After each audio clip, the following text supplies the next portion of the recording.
asalaamaaleykum mbokk yi di seetaan li nga xam ne mooy gis-gis waxtaanee si li nga xam ne rek mooy yóbbu dëkk bi kanam.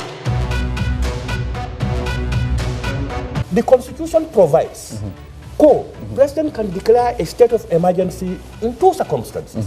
Now I believe Gambia security is at risk for invasion. He has a right. Constitutional as volcano, it can last for 2 weeks.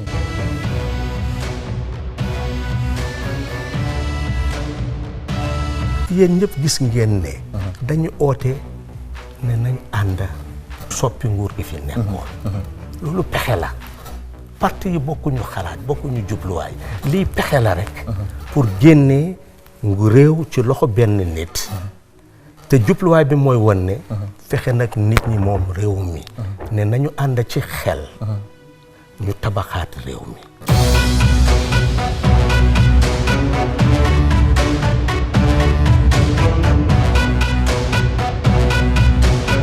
Tegabi, you want to be humble and everything. Why you are not an ordinary minister in this cabinet? That's true. Because you are head of the UDP, you are like a father figure to most of the... Mr. Saba, lolu moy sa gis-gis. Lolu moy dega. It's the fact. Whether mom accept or not, lolu moy dega. So the point is, lu ñu lakte moy, nit ñi luñ fogg moy because of that prominence bi nga am, de baro def la dé consult or légui yow ya dé yobbu ay nit ci baro pour mu appoint lolu moy lakte. Ndax li mo am. President Adama dafa am mandate. Because Gambians choose. Ne na liggéey réew mi. mu tànn ay nit ñu liggéey ak moom man ci ñooñ laa bokka maa ngi liggéey ak moom ngaje ko ade mela ay mul ay tiñarol minke Gambia jang mul ka wole tanka foko APRC fananda do tiñaro tola alle mustade le sodo ka APRC da kala image de da kotenge isaje fo Gambia no kotenge si la parti ni la kotenge You know, Yalon say you are putting me in a funny position. Mul ka fo do kam do ni fa de ko bita jahannam. Ni kala te ko kala.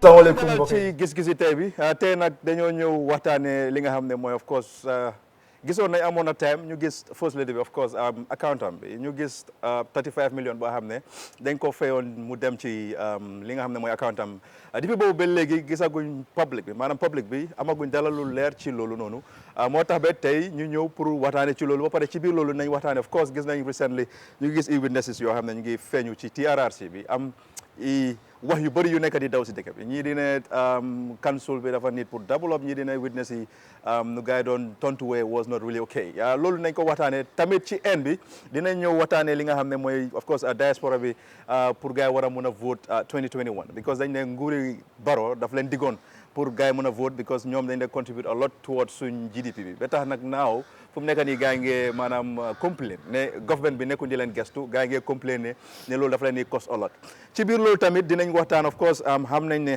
président Adama Barrow nguuram bi am na ñu bëri ñoo xam ne ñu ngi foofu noonu di liggéey and they are not really competent enough pour gars yi war a play maanaam rôle yoo xam ne yu leen jox tey nag ñu ngi am suñ guest muy Banka Mane moom nag host la encore very prominent ci Balde waaw Banka Mane moom guest bi nga xam ne la moom he is very prominent ci Gambia bi nit ñu bëri xam ko tey moom mooy ñëw maanaam waxtaan ak ñun ci gis-gis bi mu help ñu faram-fàcceel li nga xam ne mooy waxtaan yi ñoo am ci site yi especially diaspora yi lu ñu war a vote pour 2021 saabali ne ko fii Rafi dafa xala sick moo tax ba mënut join ñu tey waaye maa ngi fii with Essa Jai of course on the right side Lamin Jai ak tamit Nene Freda Gomez ak tamit Durija on my left side Daba Malik Banka Mane ñu ngi laa dalal ci programme bi bu baax waaw thank you very much waaw ok fu mu nekk nii dama start with Essa Jai dañoo start with waxtaan yi lu ñoo startee mooy of course first lady bi there was a time ñu ngi ne woon 35 million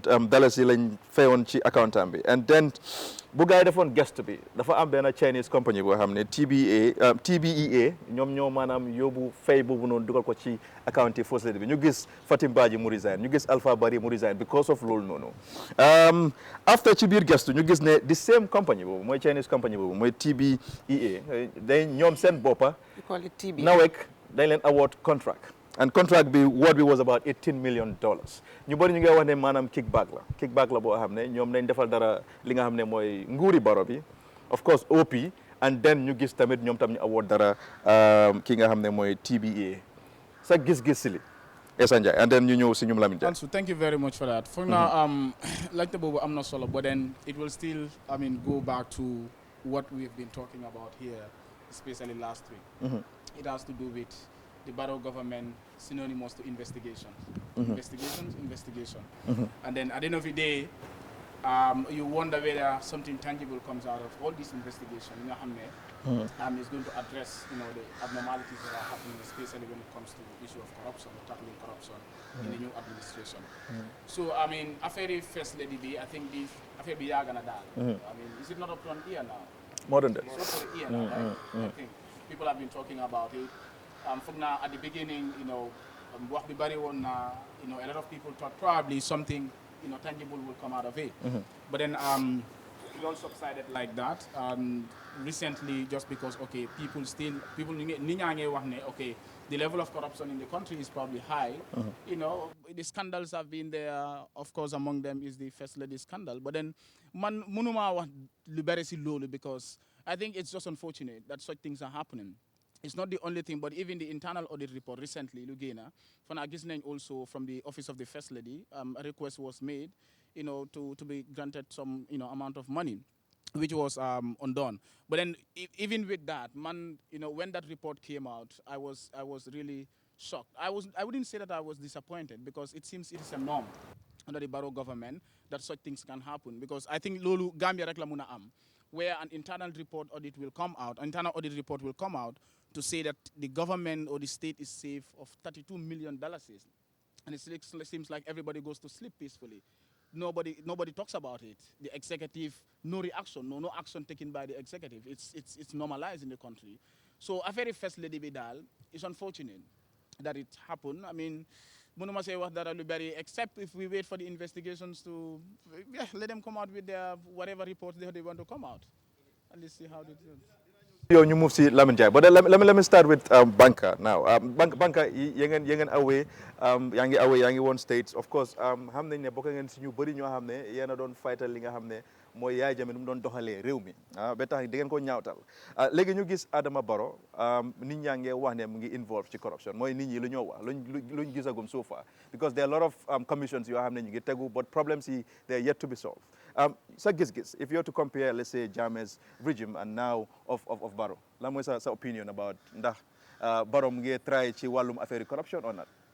No, at the end of the day, doo mun a compare Jammeh's government with Adama Barrow's government.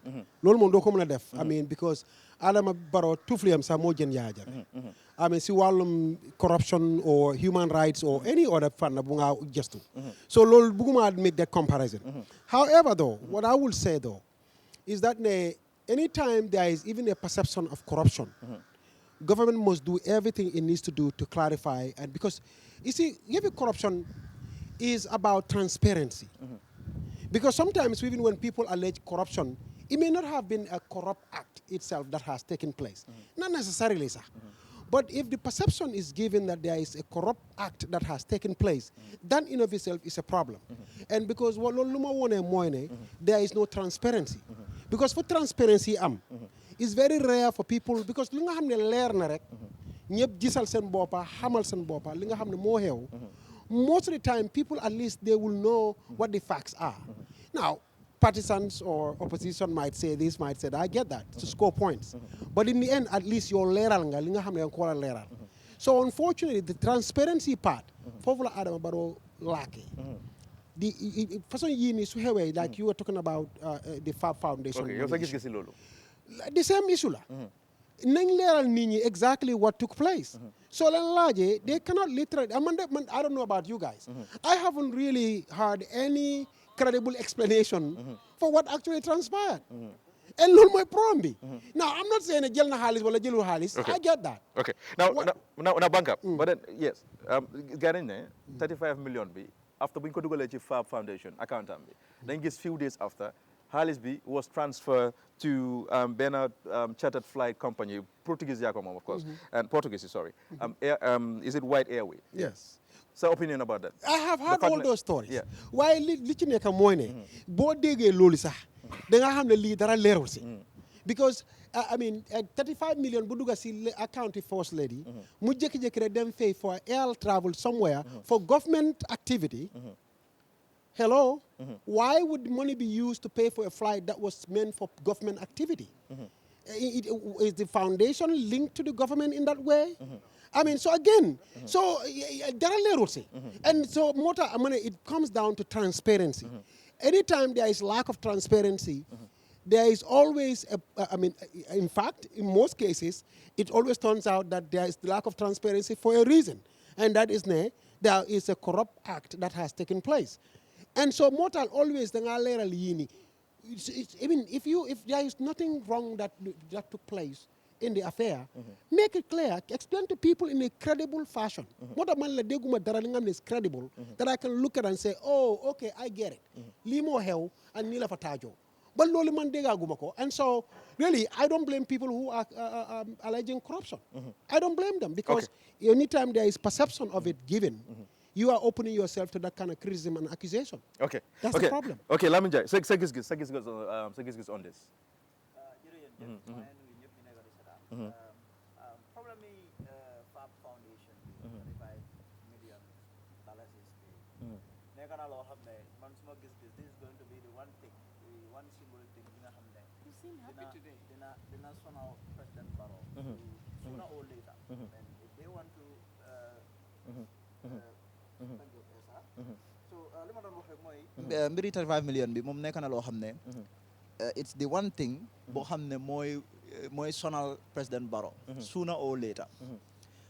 liñ gis mooy lii bu mu xewee this is a very serious issue. xaalis bi ñëw na kenn xamut xaalis bi naka lañ. what much is confirmed li nga xam ne loolu moom kenn weedi wut ko mooy ne xaalis bi dugg na si accountant bi.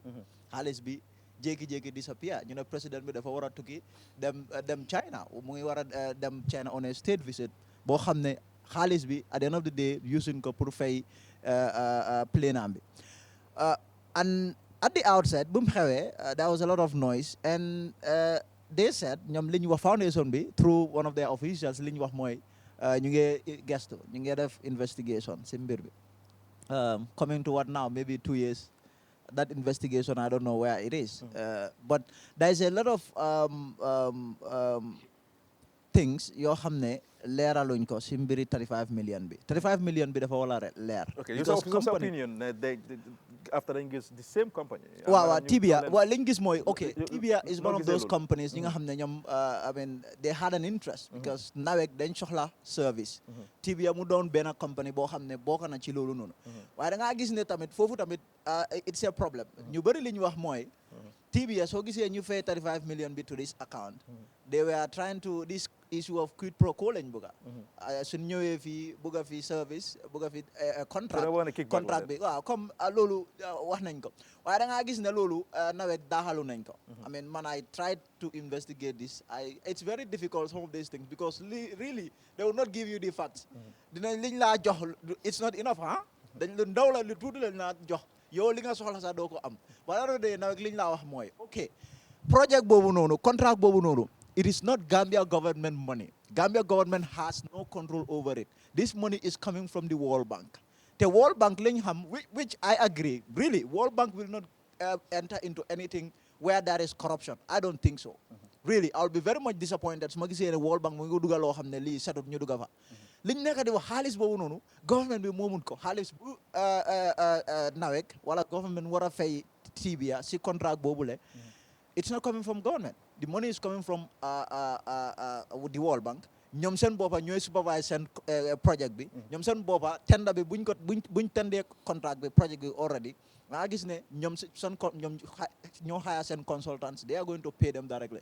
Not necessarily government balen di fay. Yeah, but then let's say ne yow yaa ngi ne fooguloo ne ñoom seen boppa mooy TBA of course ñoom ñoo doon am pour def internally with officials here at NAWEC. Like ñoo am def yu ñu doon def without involving. Come in terms of ñoom nañu winee bid bi or what? Exactly. Well, I mean. because. Okay. No, bàyyi ma ñëw si yow Rafi. Sorry Daba. So da nga gis ne maa ngi watture Rafi te Rafi nee ko fi. Da nga gis ne loolu mun naa am. But yet still we don't have any evidence to that effect. The issue of Tibia ak nawek waral because man you nawek dañ ci génnee seen boppa li ñu wax mooy dafa leer na ñu ne ñoom they had no control over this contract bi World Bank ñoo ko moom ñoom ñoo ko nekk di manage ñoom ñoo hire seen consultancy and bit bi tender bi tamit buñ àggee si stage boobu noonu the World Bank were there ñoom ñoo ko doon supervise so everybody ñoom dañ set seen requirement everybody companies yi about 4 or 5 companies ñoo ñëw ñu bid ñu compete TBA win but TBA win nañ TBA moo nekk company tamit boo xam ne ñoom ñoo fay xaalis bi ci account first lady bi xaalis bi disappear people are saying President Barrow moo jël xaalis bi waaye lii dina leer people told me that ne President Barrow xaalis bi first lady bi laalu ko xaalis bi buñ ko bu duggee si accountant bi dañ ko jël ñu they pay to the airline in Portugal and then at the end of the day the charter flight bi government bi they took care of it the Chinese government ñoo ko fay biñ ko fayee xaalis bi airline bi dañ refundaat xaalis bi waaw they brought back the money so when they brought back the money nobody really knows what have been banded is that xaalis bi dañ ko jël ñu séedoo ko ñoom ñëpp ñu jël ko ñu séedoo $35 million yes so this is what mooy government mooy President Barrow ak gaayam yi okay that's fine I understand mooy ñu fa nekkoon time boobu rek okay Nene sa gis-gis Nene big problem la it's a problem. I think, when we talk about corruption, let's not look at this 35,000 in isolation, because there were precedences set even before this 35,000 halis when Kodole, in our Sisi voice, came into existence. So, but what I want to say is, I think the government or the administration needs to understand we did not put them into office for enrich and or entrench and or build a lot of wealth over the poor people. They were tasked to govern a country, to lead. And what does governing mean? To protect us. But that's not what we see them doing. You understand? I mean, protect the citizenry, protect our meager resources. But no, they're not doing that. And obviously, man, I'm not even going to sugarcoat it and say alleged corruption. There is corruption 101 happening in this country. Okay, your opinion about you understand? So, I mean, this 35,000 is one of those. And the whole process, you see, misinformation is cured by information or more information. If they had come out to clear and provide evidences, okay, this 35,000 came, it got into this account, but it was meant for so and so, and we've used it for so and so. Here is the proof. Here is the evidences. Nikonon, this thing would have been a thing of the past, but that has not happened. What we saw was initially when happening, the foundation people did not even have a clue of what was happening until when people scream and they were, oops, okay, they start talking to each other what to come and lie, not even to clear, but they were coming to lie, to cover up, but they did not succeed. And all of a sudden, they got this advice, okay, you know what, ignore them. Don't even speak about it, don't talk about it, and they kept on doing that. So this thing is like being kicked to the curb, even though the act has happened, and we see more of those happening. But then again, they talked about an investigation into it. Has they ever come back to tell us anything about that investigation? No. But then again, I blame us. Have we put more pressure to ask? No, we did not. We moved on to something else, something more new, more current. That is exactly it's a recurrent of things.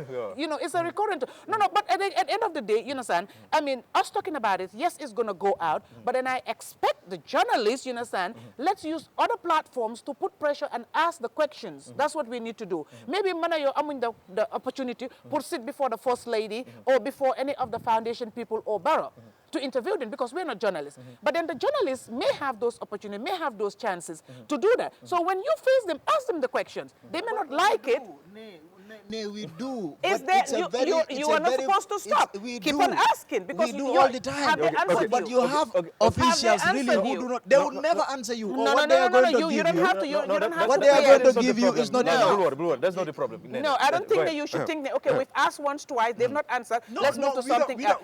Keep on asking. Keep on asking. Okay, Put a campaign, you understand? That's what I expect us to do, all of us. I'm not only pointing hands to the journalists. It's our responsibility, all of us, because they're there for us, for citizens. So it's not only one person's responsibility, it's all of our responsibility. Let's keep at, let the pressure be mounted on them so that they will talk to us. They're very, very good at, how many you talk to prominent people, they will tell you, Abulwai, this social media government, or social media, there's a name they call it, social media something, I forgot the name. So they will just cry 2 days, 3 days, something new will come. So basically, they're very good at ignoring because they know they're going to get away with it. Okay. And we see them getting away with it. Okay, Dudu, sa opinion about this, and then you move to Dabakh Malik, then you dem si banka, and then you continue with Ani.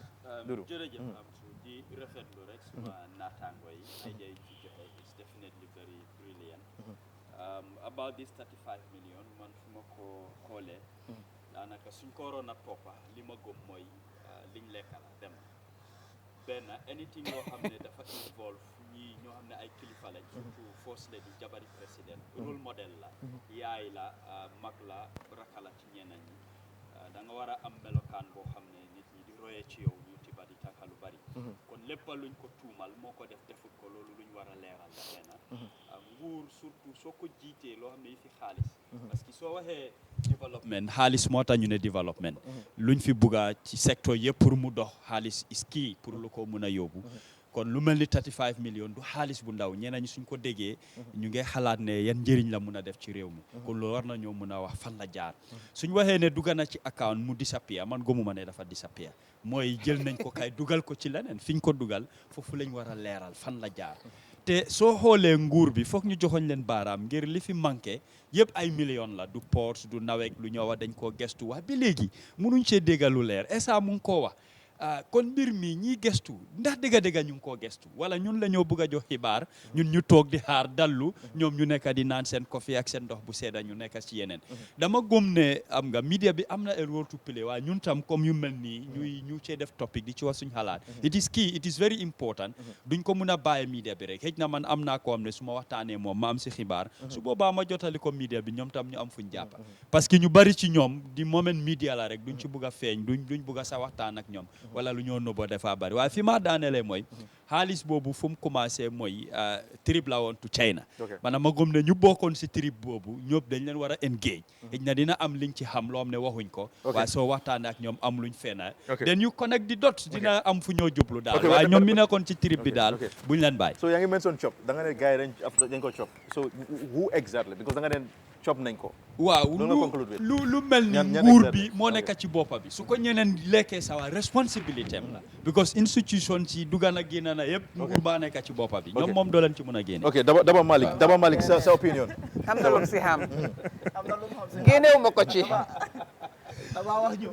am na li ñuul si sow bi wax ñu ko I'm not taking brief for Nawek wax ñu lu ñuul si sow bi di TV tender moom man gëmuma ne deal mun na happen foofu noonu because I participated in that tender and xam naa ne it's a World Bank project ñoom dañ Daba 35 million bi lañ nekk dama ñëw dama 25 million after that dellu foofu noonu so xam naa ne foofu noonu World Bank dañ am seen own consultant boo xam ne he's a non-Gambian and he's very independent they did their own process so su gaa waxee ne TBA moo win I believe ne it was a fair and balanced cause. Okay, so how about 35 million no that's what man lu ma xam laa wax lu happen feneen nag xam nga man du ma ñëw di tuumal nit loo xam ne aw ma évidence because Gambia tamit foog naa loolu la ñu war a bàyyi ok 35 million man si lu ma xam parce que bu mu starté ñun I was part of ñu doon def campagne bi Kodole you understand and I think up to today man loolu laa gom dañu war a wax xaalis boobu fan la dugal li ma leer mooy xam naa ne first lady bi lekkut xaalis bi te xam naa ne xëy na du bugg a wax parce que su buggee wax am na ñu moo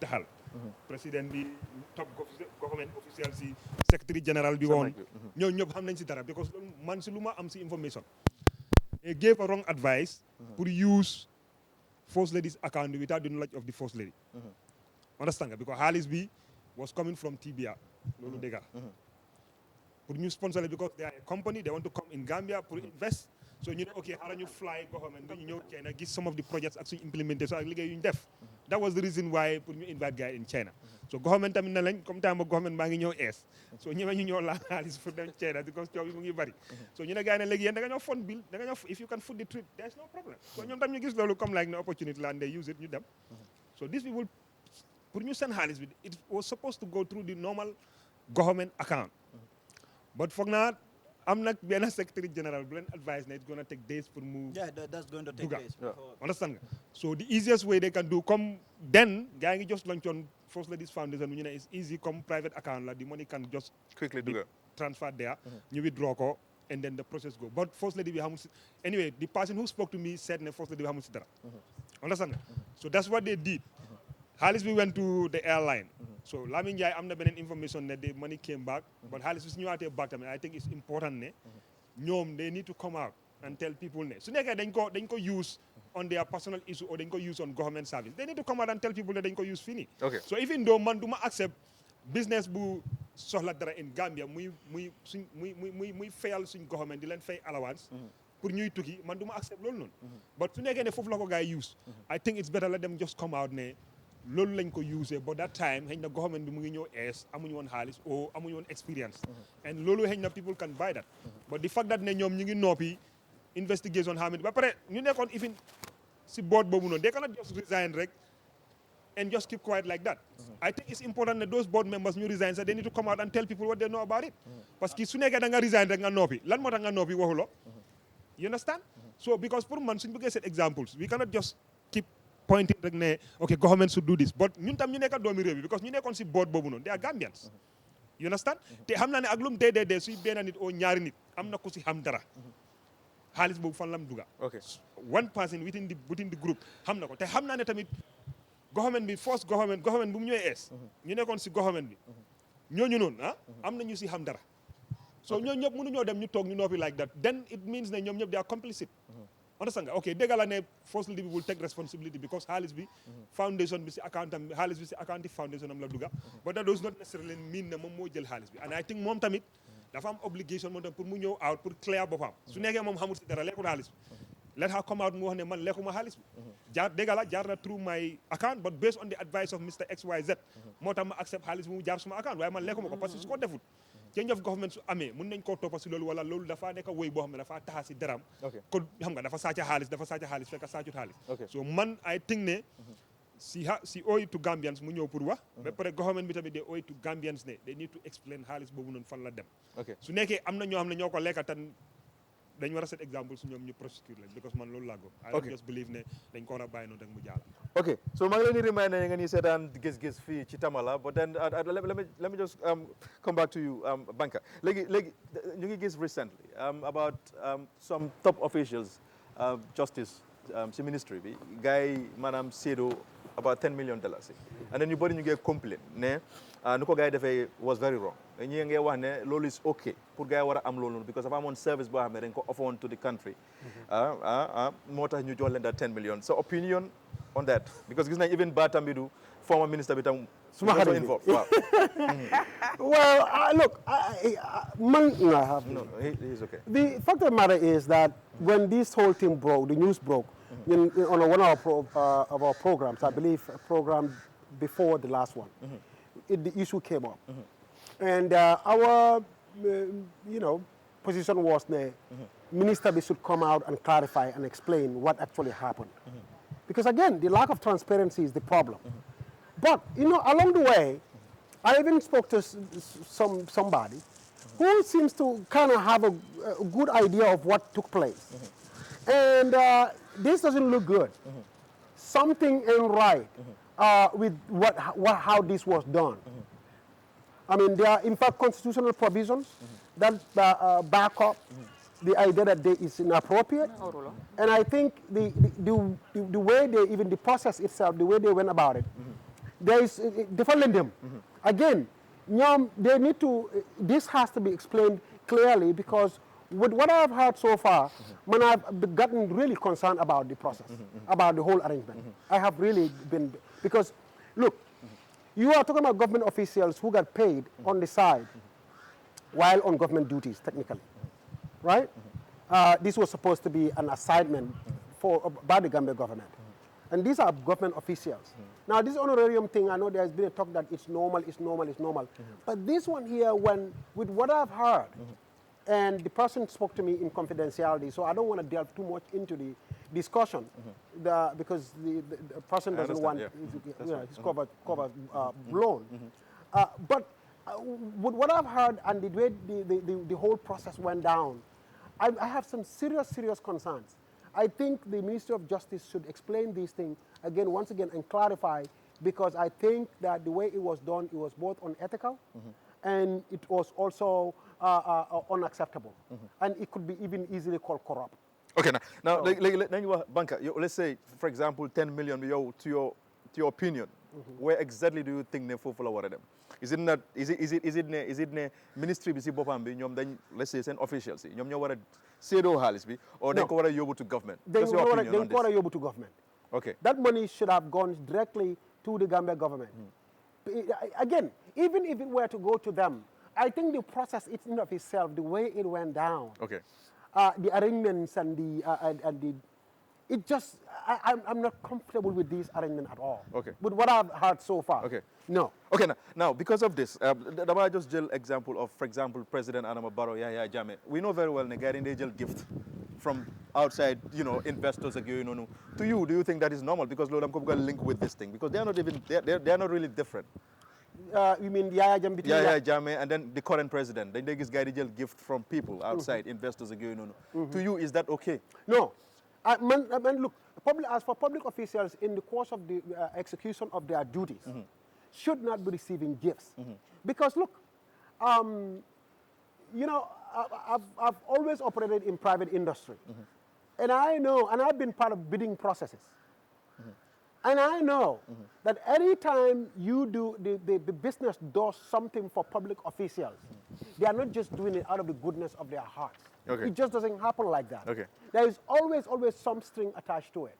So this is why, to me, it's unacceptable that government officials, let's even say that government officials can accept gifts. There should be proper guidelines to address that. Even the amount of gift that they can accept. I believe there should be a limitation to it. Maybe you could say that the gift should not be worth more than $1,000, something like that. Whatever that gift is, should not be worth more than one. If you have those restrictions in place, in that case, whatever gift the public official receives, that may not be enough to really influence his or her behavior. Now, quickly, Banka, because of time. Now, what's your opinion about pickups in your members and then you them say Ansu Jack? Again, same thing. It falls in the same category. It's unacceptable. So, the Japanese members then want to develop pickups? Yes, absolutely. Okay. Yes. Ansu Jack, so opinion on this? My top officials at Ministry of Justice. Look, guys here, 10 million and everything. I mean, first, I think when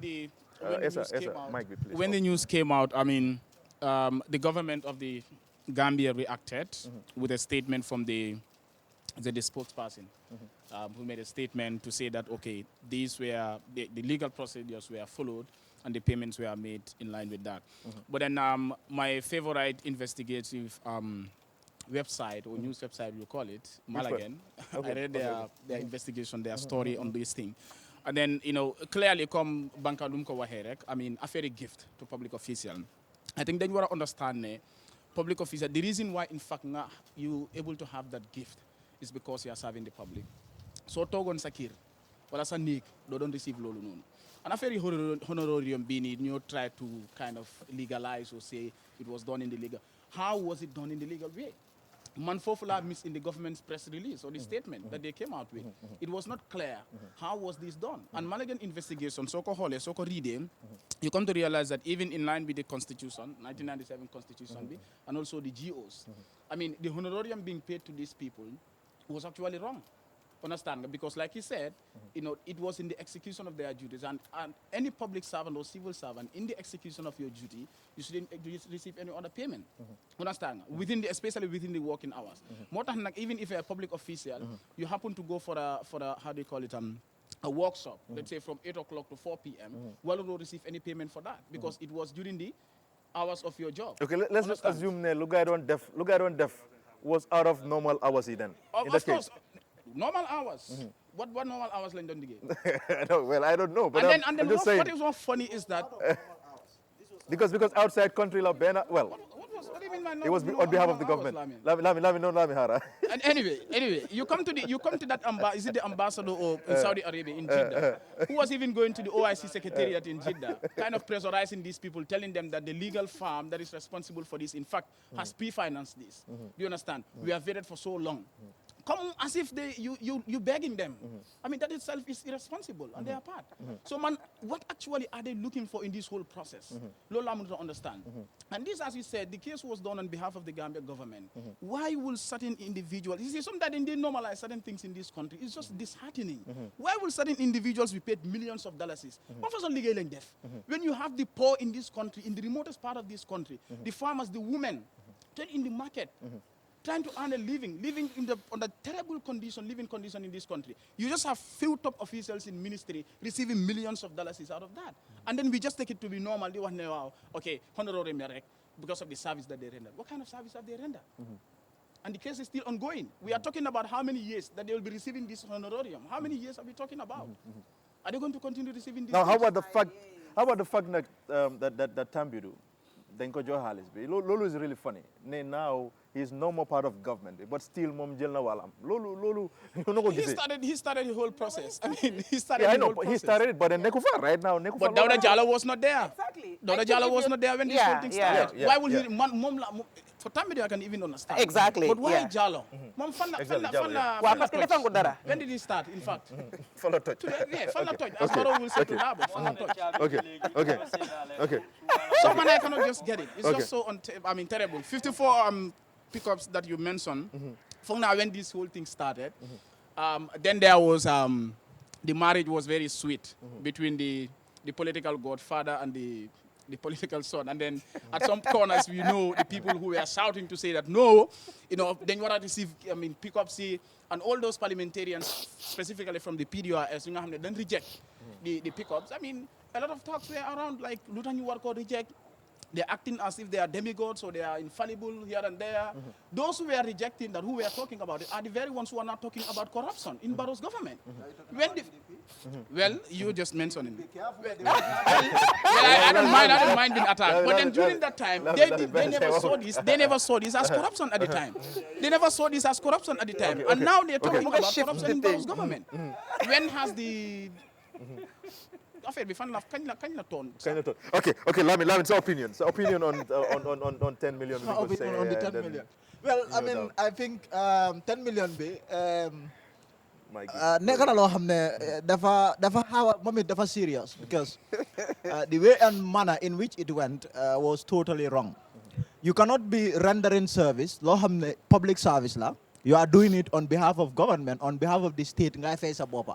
That is absolutely wrong. Government munna la fay. That is why everybody who works in civil service gets a salary, gets allowances. So what to give you war la fay per diem. All of those are legal, right? Why government moko wara def nekun ne yo ya ko wara, because this thing when it happened, there was a lot of talk around it. I managed to speak to almost all of them, all of the officials ñi nga xamne bokk nañ ci li ku nekk explain ma déglu lim am pour wax. But at the end of the day da nga gis ne ñom ñoo spearhead lini, like this idea of honorarium, ñom officials there at the ministry ñoko spearhead, ñoko create. Okay. That is why I find it a little bit of a problem. That should not have happened. If it is okay for Gambia officials, ñoo xamne Gambian lawyers ñoo xamne ñoo partner, ñoo liggéey ak international lawyers, because really these international lawyers, they don't understand our context, they don't know our context. Yes, they have the experience in some of these international high profile cases, they have that, but they don't have the knowledge. If you come to the ground, should they come here, case be sun ko wara jël, they have to work with local experts. You xam ne ñoo leen a dimbale, ñoo leen a some of the documents, ñoo leen a bindal some of these things, right? So if they should also be paid something, I don't have a problem with that. I don't have a problem with any Gambia public official being paid for some work. Service Bohamnela is regarding the Rohingya, an international service. Bohamne then got on behalf of the state. But it should not have been them. Nyom sen bopa ñu dem create lolu nonu. Then they were going around asking these people to pay them this money. I think that was wrong. But because but mind you, it is the local lawyers, ñom Dawda Jallow and team ambi. Then you have the Foley Hag international lawyers. Why ñom xaliss bi ci bopam ñom liñ wara am, these international experts liñ wara am ci xaliss ñom sen bopa No, it's about $5 million. Why ñom sen xaliss bi, it is this government bi nga xamne ñom ñu ngi laajte sen boss, but ñu ngi laajtele ñom itam sen boss. Gis nga. So fofu la am this should have been done in a better way. Lamin sa wax ak nu ma ko nekk di déglu léegi dafa mel ni ñoom dañ consider seen boppa during this process bi bu mu doon dem ne it's very funny ne are they not actually working for the government between loolu laa nekk di wax they are working for the government, they are working for the state. But payment was done to say, for example, Dawda as an individual, as a lawyer, not as a minister or something. No, but, he's paid as a lawyer. Okay. Taking part in the case, but a government lawyer, because this is a government project, programming government. It's a government work that you are doing. Gambia government, you volunteer to represent case Rohingya at the ICJ. Sorry. Then I guess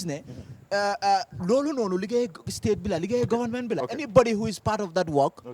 You can be paid, of course, but government wala state bi ñola wara fay. Man, I would not have big since fee dañoo nit moy tugi dañ la fay padium. Nobody will make any problem with that. Dañ la fay allowance. Nobody can have a problem with that.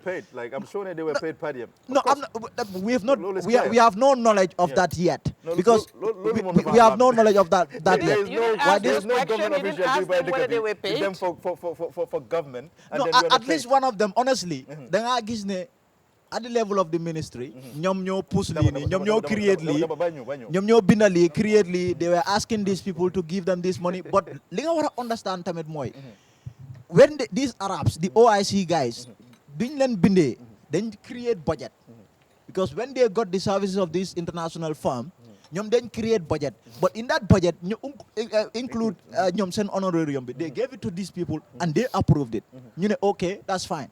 We will take care of it. This is what happened. But like I said, because some of the officials ñi nga xamne sen tour mention nañ ko, ñu ngi ci affaire yi ñu ngi leen wara fay because xaliss bi fayaguñ leen sax, xaliss bi still it's dugagun ci sen posi. Yes, that's what they told me. They are yet to receive this money. And some of them they told me, listen, man, I don't even want this money. I don't care. Suma ko joxe suma ko joxute I'm not bothered. Why liñ wax moy ñom tamit they find it very, you know, Gambians, some of them said Gambians dañ iñaan because they are okay with international firms, international experts yi nga xam ne they are not from here, ñu fay leen $5 million, just $200,000 no $200,000 $10 million war a ñëw Gambia. They are complaining. They are raising hell over that. So I mean, but the way and manner in which it was done it was a case of okay, man dama def service bi waaye dama créer suma bobu fa dara pour am si dara in return. I think that is wrong. That is wrong. Okay, nene sa gis-gis. Man dama feel ne it's easy. It's corruption. Man loolu laa ko gisee. And I feel that these people are very, very unreasonable. Because at the end of the day, you know, even if we start talking and assuming and giving excuses or whatever, we're doing them a favor. They have not come back apart from naka lañ ko doon waxatee sax. The fat guy that writes for the government, Sankare, coming out. He is. No, go ahead, Nene. It's okay. Just go ahead. Excuse you, he is. Wow. So, I mean, he came out and gave out some kind of, I would call it disgusting press statement, as he always do, defending and justifying, which we all know it's not true. The bottom line is, yes, they said they were fighting for Rohingyas. It's okay. It's a welcome idea. We're able to do it. We have people to finance this or whatever. But at the end of the day, what they justified when they were looking for it was they were going to hire the services of an international firm because Gambia lacks the capacity. Okay? That was the kissing point. Gambia lacks the capacity. Now, if you have that enough money, okay, that you're paying an international firm, what have you done? Because of Nyom, by the way, I even learned that the case has not started yet, okay? They were just observers when they went that time. And I came to wonder, when I heard about the case has not started and all that thing, I was like, what was the rousing welcome and sabar and benachin and barbecue and all that thing when nothing has happened yet? No, something has happened. But okay, hold on. Something has happened. Something has happened. It was clear. There was an order for the Myanmar people, the government, to make sure that the Rohingya are protected until the outcome, the determination of the case. So that has happened. Okay, the case is has bound. not commenced. bound- The case has not commenced. Yeah. That was Yes. No. The case is on, but that We is are able to secure an order. an order. Yes, for the Myanmar to halt anything that has to do with that order prosecution. was secured before the start of the case. No, They secured the order before because of time. determination. No. Continue. Okay, I'll leave it. I'm not a landed person. I'll leave that to the landed people to correct that. But as far as I'm concerned, the case proper has not started. That was all, proceeding that they did before the case started, so that they would ensure at least everything is at a halt until the determination of the case. That's my understanding of it, okay? But then what I'm trying to say is, you have an international firm who's handling the case. They're doing everything. You are just observers. What have you done to claim that exorbitant amount of money? And for the people that are telling you, Gambian sitting inyan, I'm here to tell them inyan, because if they have that amount of money, you don't have capacity. People are languishing in jail because you don't have the capacity. You don't have the lawyers. They're not that equipped. You invest it in them, and make sure you put your institution up to the level where you will take up cases on a timely basis, and then if this thing should repeat again, for God forbid, you will be able to take it up as a country, not just take it up as a country by name, but not doing anything else. So I think let them start the deficit bopa than the Jimale ala. So it's an insult to Gambian sitting because Nini didn't receive PADM.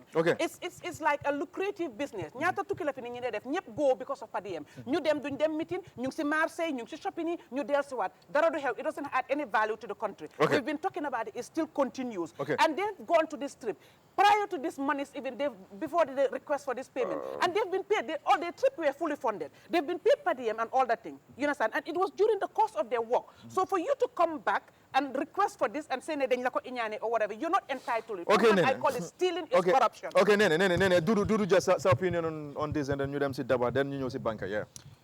Jërëjëf Ansu beneen yoon comme suma naataangooy nuñ ko waxee rek man tam suma gis-gis si mbir mi mooy xaalis boobu lu gaay war a séedoo comme que ñoom ci nguur lañ nekka nguur la ñoo liggéeyal loolu lu ñu war a jël la def ko ci nguur bi en feneen fu ma joxoñ mooy mbiri patriotisme la sa dëkk daf la war a ñor suñ la dénkee place nit ñi nga fa nekkal du yow sa boppa sa poos ak sa jëm kanam waaye su si dara amee sax ñoom suñ ci waroon a kilim dara nañ wax yokkute ministre bi na am na lu fa manqué lu ñu war a tabax lu ñu war a gën a defar ci lu ñoo séddaale si staff si nga tuddee ko allowance ak leneen waaw foofu soo doon puus foofu sax nit ñi mun see jàppane ok loolu day make na sense waaw war nañ koo mun a daaxee mu dem boor boobu te xam nañ li ci ëppa ñi ci kaw ñoom ñoo jiitee waaye ñi ci suuf ñooy def liggéey bi yëpp su binda ñëwee ñële ñooy binda su type ñëwee ñële ñooy type waaye fi moo neexee yéen ngeen def seen poos xam nga ngeen mun a dem doxi seen soxla waaw beneen mbir mi laajte nga ko fii ndax war nañoo accept gifts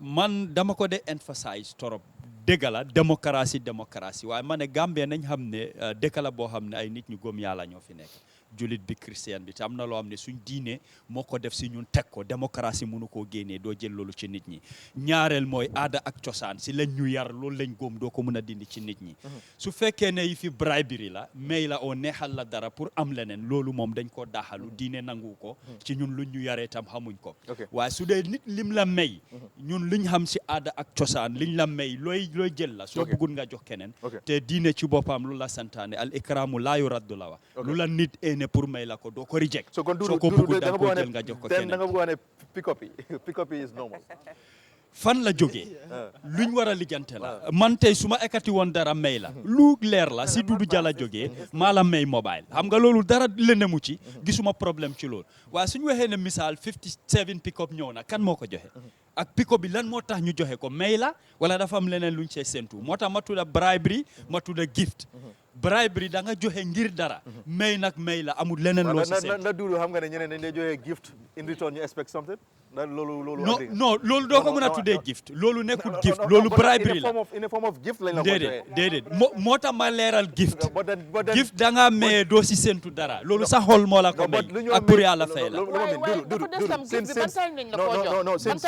exactly because of position bu ngay hold for example President Jammeh and then Adama Barrow right now gift yu ngeen di jox yëpp dafa am lu ñu siy séntu. waaw dafa mel ni fu ma dooree tam dégluwuloo ko dama la wax li aada ak cosaan isi ak diine lim santaane loolu ci nit ki la nekk gom-gomam la démocratie woo leneen munu koo dindi ma ne la ci loolu lañ ñu yar su fekkee may moom may la waaye bribery mun ta dagan fen ba ci diine sax it is illegal diine nanguwut bribery waaw nit ki munut laa jox pour yaakaar leneen loolu diine sax nangu ko moo tax ma ne ci luñ ñu yar tam loolu xamuñ ko waaye jox la pour séntu leneen nekkatul gift léegi gift nañ define gift ci olof mooy lan ñu define bribery ci olof mooy lan den dinañ understand fi ma waxee moo waaye soo ko bëggee peeg ci english bi rek nga ne gift ñu bari duñ understand li nga waxee fan la su ma ñëwee pour may la mobile li tax ma jox la mobile bi mooy Ansu pour nga boole ma si soo bi loolu nekkatut may dafa am lu ma cee ut ak li ma séntu dafa dugga ci bribery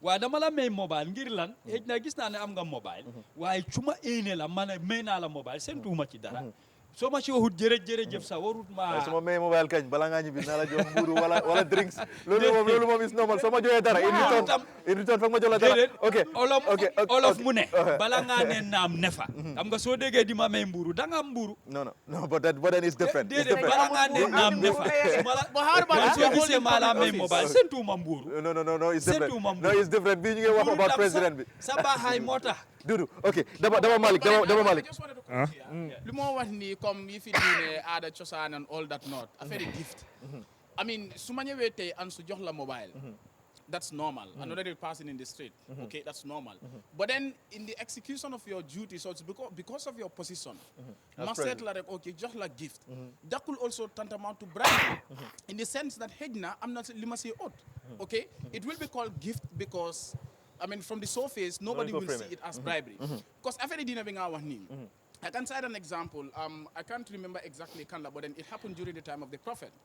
am na ku ñëwoon, he went for something on behalf of the community, his community. Bu mu demee, and then he was given something. When he came to the Prophet said, this does not belong to you. Because soo toogoon sa kër, sa néeg, doo doon am lii.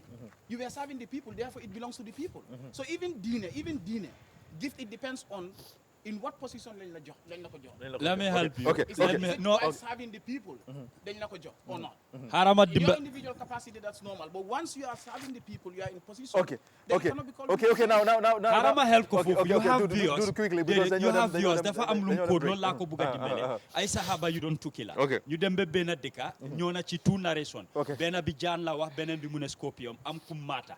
So ñom at first dañ request on pour hospitality ñooñu bañ so ñoom ñu dem camp outside so am ko dem ci ñoom ne dafa am suñ benn mbokka ku jaan maata ndax amuleen garab oo pour dimbale ko so kenn ci ñoom mu ne mun naa ci dara waaye dañ leen doon request pour hospitality ngeen bañ but I can do something mu dem jànga fatiha tufli ci loolu mu wer so ñooñu am luñ ekati géeta ñu may leen ko ñoom as a group so am ku ne buñ ko séedoo nañ dem ci yonente bi ñu nettalit ko buñ demee ñu wax ko mu ne ko kan moo la wax ne fatiha comme rukiya la daf dee faj séedaale leen ko ngeen jox ma suma waala yaa ngi dégg séedaale leen ko ngeen jox ma suma waala waxu ne comme ñoom moomuñ ko de it belongs to them they are rightfully theirs séedaale leen nga jox soo déggee waala it's not forcé mun nañ laa ñaaka bañ a jox so loolu laa bëgg a deera for the sake of ñi seetaan ñu mun a understand now lu ñoo def mooy lu ñoo def seen groupe bi la not for everybody Dudu Jah it seems like they're getting the Quran Esa Dudu waaye léegi lu ñoo def mooy dañoo dem break and then ñu play Tamala seen advert bi then su ñëwee back ñu mun a naanale suñ coffee and then ñu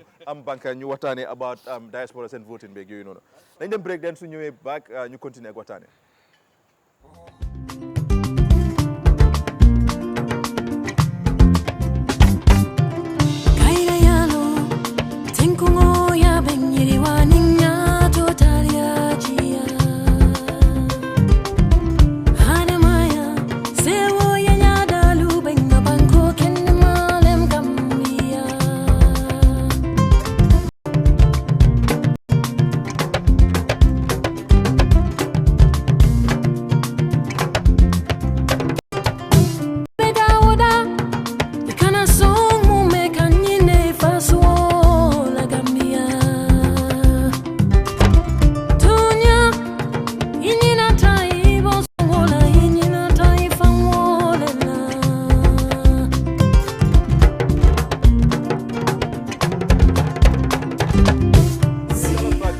waxtaanee gis-gisi tey bi tey ñu ngi waxtaanee about of course nepotism ak tamit li nga xam ne mooy corruption because we know very well ne depuis time yi of course ñu bëri dañ ne wax ne depuis time yi Jawara la loolu start ñu ñëw gis Jammeh muy def the same thing ñu gis tamit Adama Barrow currently government am bi ñu involve si yooyu noonu léegi ñu ngi gis TRRC of recent just few days ago ñu ngi gis ñum Ami Bensouda ñu ñëw ñu gis tamit Mama Fatima Singate tamit mu ñëw ñu ngi leen doon question about seen defin bu gaay nekkoon ci nguuri Jammeh Banka balaa maa ñëw si yow damaa ñëw si Banka first danaa ñëw si yow ñu ngi gis Council Hadi Jabi mu noonu la te Mama Singate mais commissions yoo xam ne Jammeh moo ko initiate woon moo ko tegoon ne daf ko defoon pour target certain people and then there are a lot of nit yoo xam ne ci Gambie bi ñu ngi wax te soo ko xoolee soo bàyyi xel bu baax da nga gis ne mostly léegi politics bi daf si involve a lot let's say those in APRC then they am a lot to blame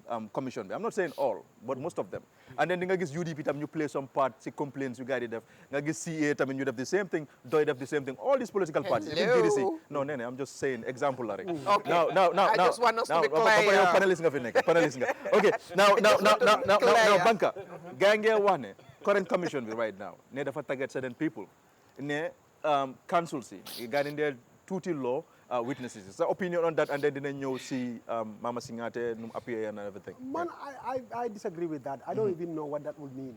Because what first of all, you know, and then they tutelage some witnesses. I cannot rationalize that. Because witness bunyo, you will always have a counsel go interview, ask questions. Now, legi SFL, you know, then they Jabi, or you know, Sagar, or you know, I can go on and on. So it just, you know, and are we saying that some of those councils are more important than others? No. So the emphasis should not be on the council in of itself. The emphasis should be on the issues raised. Are they valid? How did the conversation go? And I think that's where are we getting the answers that we need from these folks. Because, I mean, to me, I don't call these Jammeh enablers. I call them co-conspirators. They conspired with Jammeh against the Gambian people. Literally, that's what has happened. So if you have a council that sits there and then asks the questions, we should be concerned more about what kind of answers are we getting from these folks, rather than worrying about which council is actually sitting across the table and how that is attached to whether that... So to your opinion, so far they are very fair with everybody? Yes. As far as I'm concerned, they are extremely fair with everybody. Because if you notice, what tends to happen is the tempo of the conversation is usually determined by the witness that is sitting before these councils. If the witness comes there and acts recalcitrant or belligerent or intransigent, they tend to kind of elicit more aggressive posture from the council. So, and that's how the conversation tends to, you can see it going up, the tempo. I mean, you can see tempers really beginning to, things getting hard. So, but most of the time, the witness comes there and cooperates fully and answers all the questions. Whether we agree with the answers or not is a whole different matter. But if they come there and compose themselves in a fashion that is really conducive to a very friendly conversation, they tend to not, in fact, they usually get a lot of sympathy. Okay. Because I've seen witnesses come here, in Gahamne, they literally killed people. Sana Sabali's case is a perfect example. Sana committed some of the worst crimes you can think of. He literally executed people. But when he came there and he seemed to have fully cooperated with the process, people tend to kind of be a little sympathy. Yeah, if you watch how people reacted to him, emotions, yeah. So do you ever play with emotions in Gambians or what exactly? Well, you know, we can describe that in any way. I still don't buy this thing, I'm innocent, feel harijar. Man, to me, I need Gambians, you know, callously, you deserve to be punished. But what I'm saying is, Suburamam fully cooperate, seems to be fully cooperating. Most of the time, they tend to be a little bit more lenient towards that person, even in their analysis or their outcries or what have you. So, in essence, like Yankuba Toure's case is a perfect example. You know, one guy in Malanjana Hamadi, Fila Harijar, it tend to, I mean, people were not really kind towards him. Mama's case seems to be that way too. But when you tontu ki nene façon tontu nga Okay, you are now, but okay, now let me just ask you this question. Mooy ne, madam seetaan na affaire yi, seetaan naa ko, but dama gis am na ñoo xam ne ñu bëri ñu ngi dem on social media ñu ngi compare di wax ne Essa moo fi waroon a nekk pour war a face Mama. But according to nu ma gisee, I've seen ne Hadi Badji def na liggéeyam perfect. Nu ma ko gisee. Jabi instead. Yes. Hadi Jabi. She did a perfect, stellar job. Hadi In fact, Jabi. brilliant job. Exactly. Yes. But then Hadi Jabi tamit.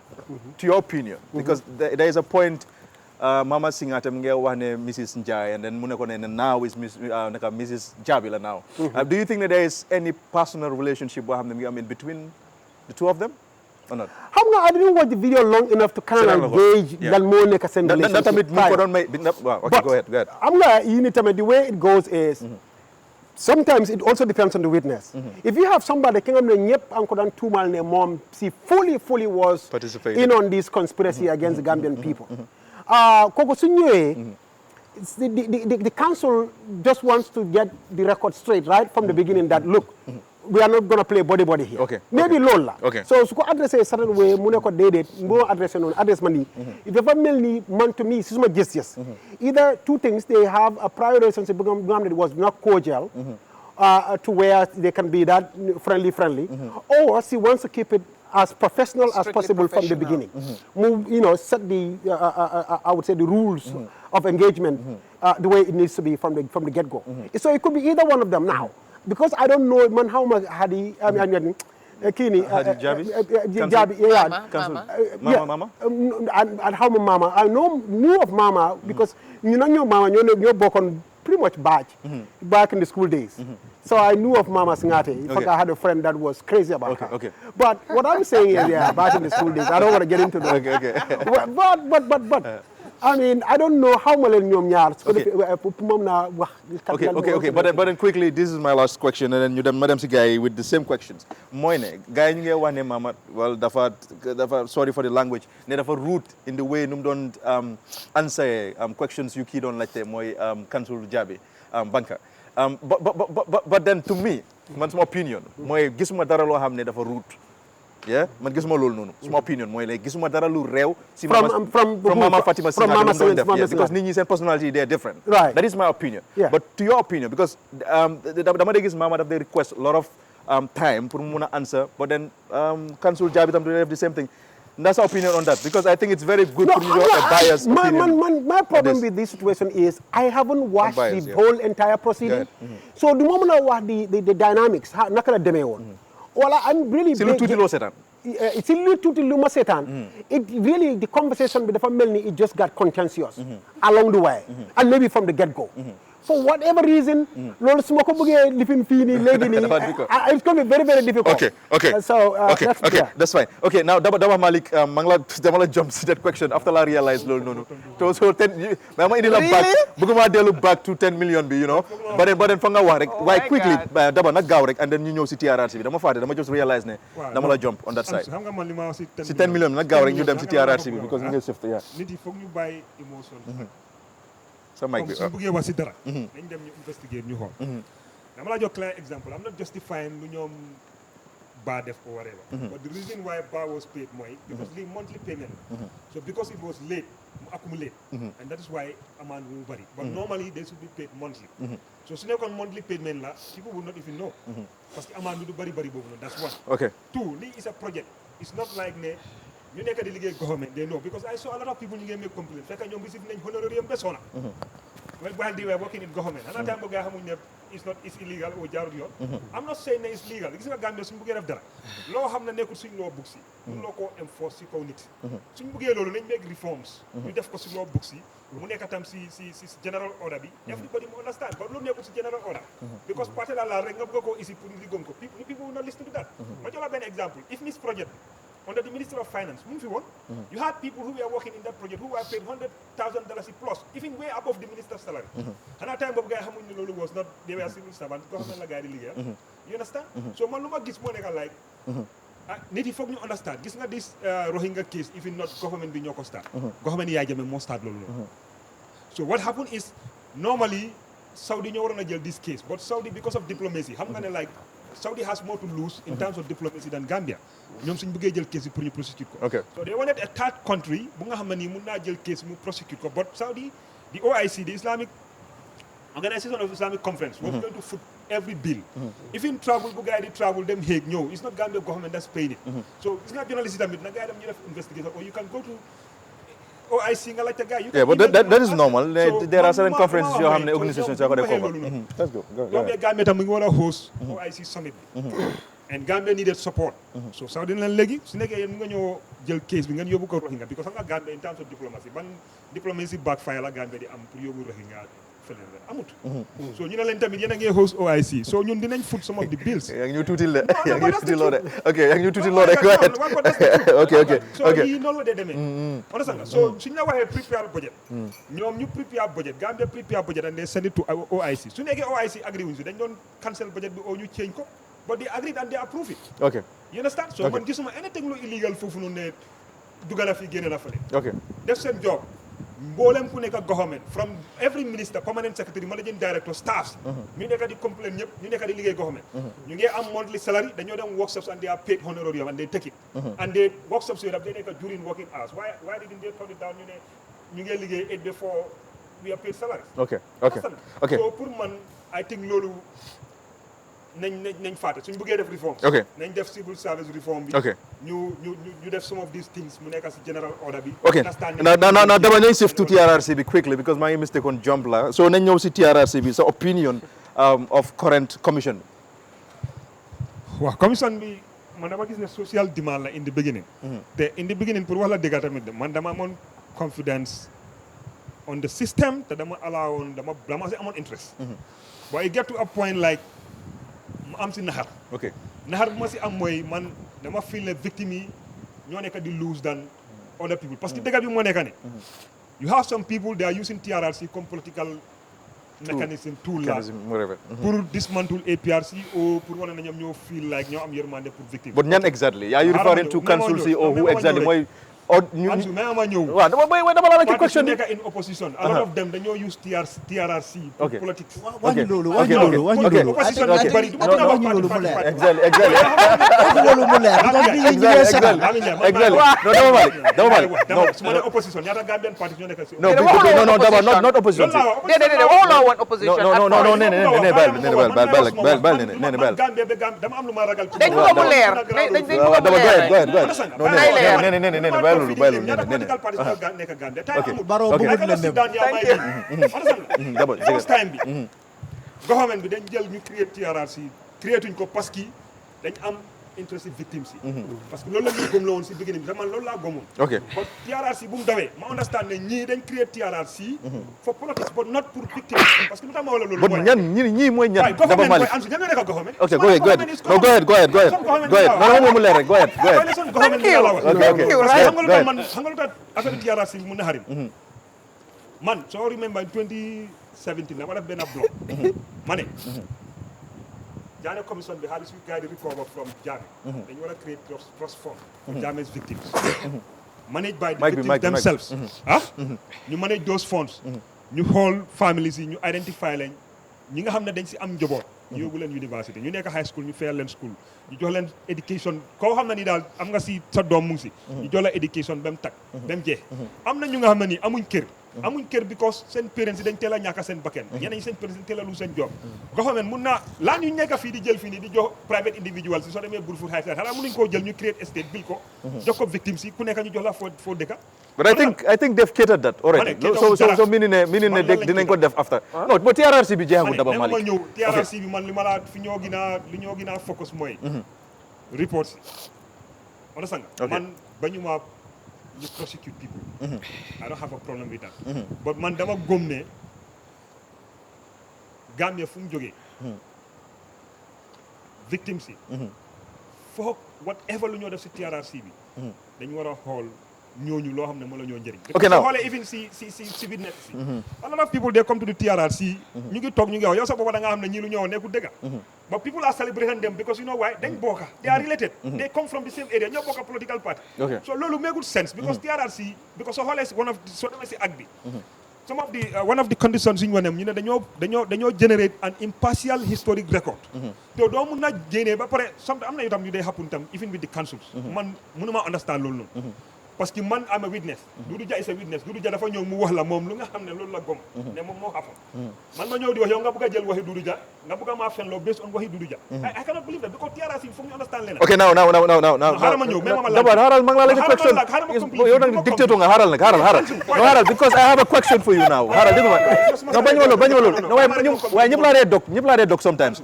No based on sa wax bi la rek Daba Malik based on sa wax bi la rek. No lu ma la laajte mooy because dama gis Mama Fatima Singate. Mu ngi wax ne Okay, go ahead then. Go ahead. Waaw amul problème balal ma. Waaw go ahead. Waaw go ahead balal ma. Daba Malik proceed. Mike bi na jege. ñu cancel si ñu understand ne TRRC du court. Nekkul fi nga def cross examination of witnesses. da nga ñëw pour xam nga neexal witness bi sa bam la wax information bu nga bëgg a jot moo gën téeméeri junne yoon nga ne da nga koo jéem a traité because TRRC du court. Understand nga? It's a platform which create la pour ñu am information. So pour man sometimes some of the witnesses the way they are treated is they are very fair to some of them. But I can give you examples yu bari. Okay, now let's come to Mama Fatima Singate sorry. Demba ak you know luñ gis so far with moom ak Council Jabi. Na nga gisee seen diggante ndax Jabi mu ngi def proper job or is it ne dafa target mama or whatever, I don't know. So opinion on this quickly and then you move to others. Mu nga def jobam bi waaye foog naa si biir liggéey bi because moom Mama was Minister of Justice kii dafa bokkoon Gambia Bar Association Jabi because Jabi fa sama wax yu mu nekka di laajte Mama su nekkee moom nekkutoon si meeting yoonoon then some of the members of the bar ñoo ko jox those information because am na yoo xam ne Gambia ñun ñoo ko fi nekka kenn defut am na wax yoo xam ne su la koy straight da nga xam ne lii xam nga na because man lu ma jaaxal mooy I think she could have done better mooy council bi understand nga parce que all the searching through at Mama dégg naa kii ma wax lii somebody said this and loolu doo ko mun a. So da nga bëgg a wax everything should be based on written. Non da nga war a ñëw nga jox ma concrete scenario boo xam ne nii. soo xoolee sax sometimes su waxee Mama dafa wax ne. explainal more pour ma mun a understand. Understand nga. ok diw wax na ma nanga ok diw boobu noonu su la waxee diw waxam la ak agence man su ma wax. ok mënuloo jël waxi diw nga ne man waxuma dëgg lan ma nekk di genesis ak lan ma nekk di base pour nga xam ne kii ma wax dëgg kii dafa fen. Okay, now let's see Ami Bensouda quickly, because time, you know, Council Sagar, don't let Ami Bensouda questions, and then at some point, Ami Bensouda mungi wane mom Yahya Jammeh ne could boss am. Why have done jail instructions from him, and Lolo looks very funny. So opinion on that, because man, I cannot understand it. Well, that's my opinion. So I would need boss nanga jail instructions from him. Lolo is very funny. So opinion on this. Okay, No, just go ahead. I'm listening to you. Well, that's opinion. Gambia dafa am Gambia kuma am ndey ak kuma bu amul ndey.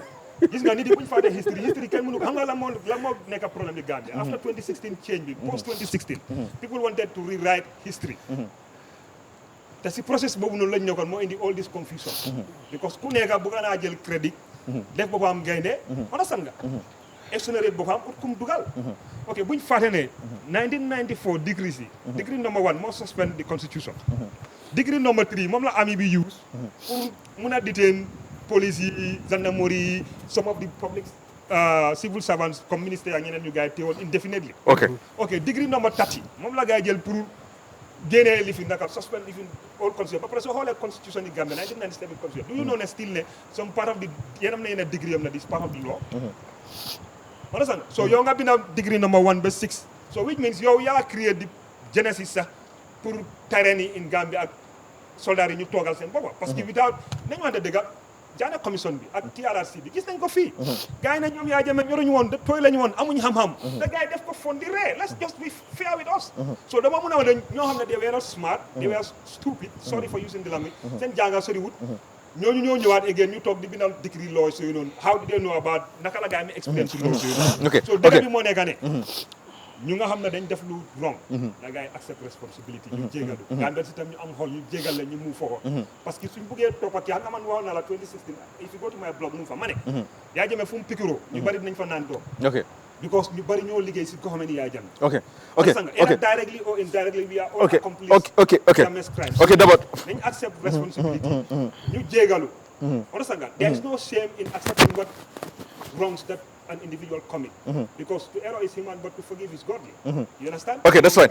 Okay, Dama Malik. Legi fu mu nekk dama ñëw sama panelist but in this question rek laay laajte banka duma ko laajte sama panelist bi dama bëgg yow nga handle ko mooy bu ñu doon appoint Ami Bensouda at the beginning because we know very well ne it is not really clear but then we know ne at least Ami Bensouda ñu bëri ñu ngi wax ne am na political party yoo xam ne mu ngi phone guy in one way or the other man gisuma anything loo xam ne is clear loo xam ne is written though but then let's say the appointment bi at that time because I know very well ne there were a lot of people you involved on ñoo xam ne now they split with the current mooy Barrow and all of these people you know chronisami but then nanga gisee appointment specifically who look Ami Bensouda question mun naa la question nu ma neexee déedéet nay leer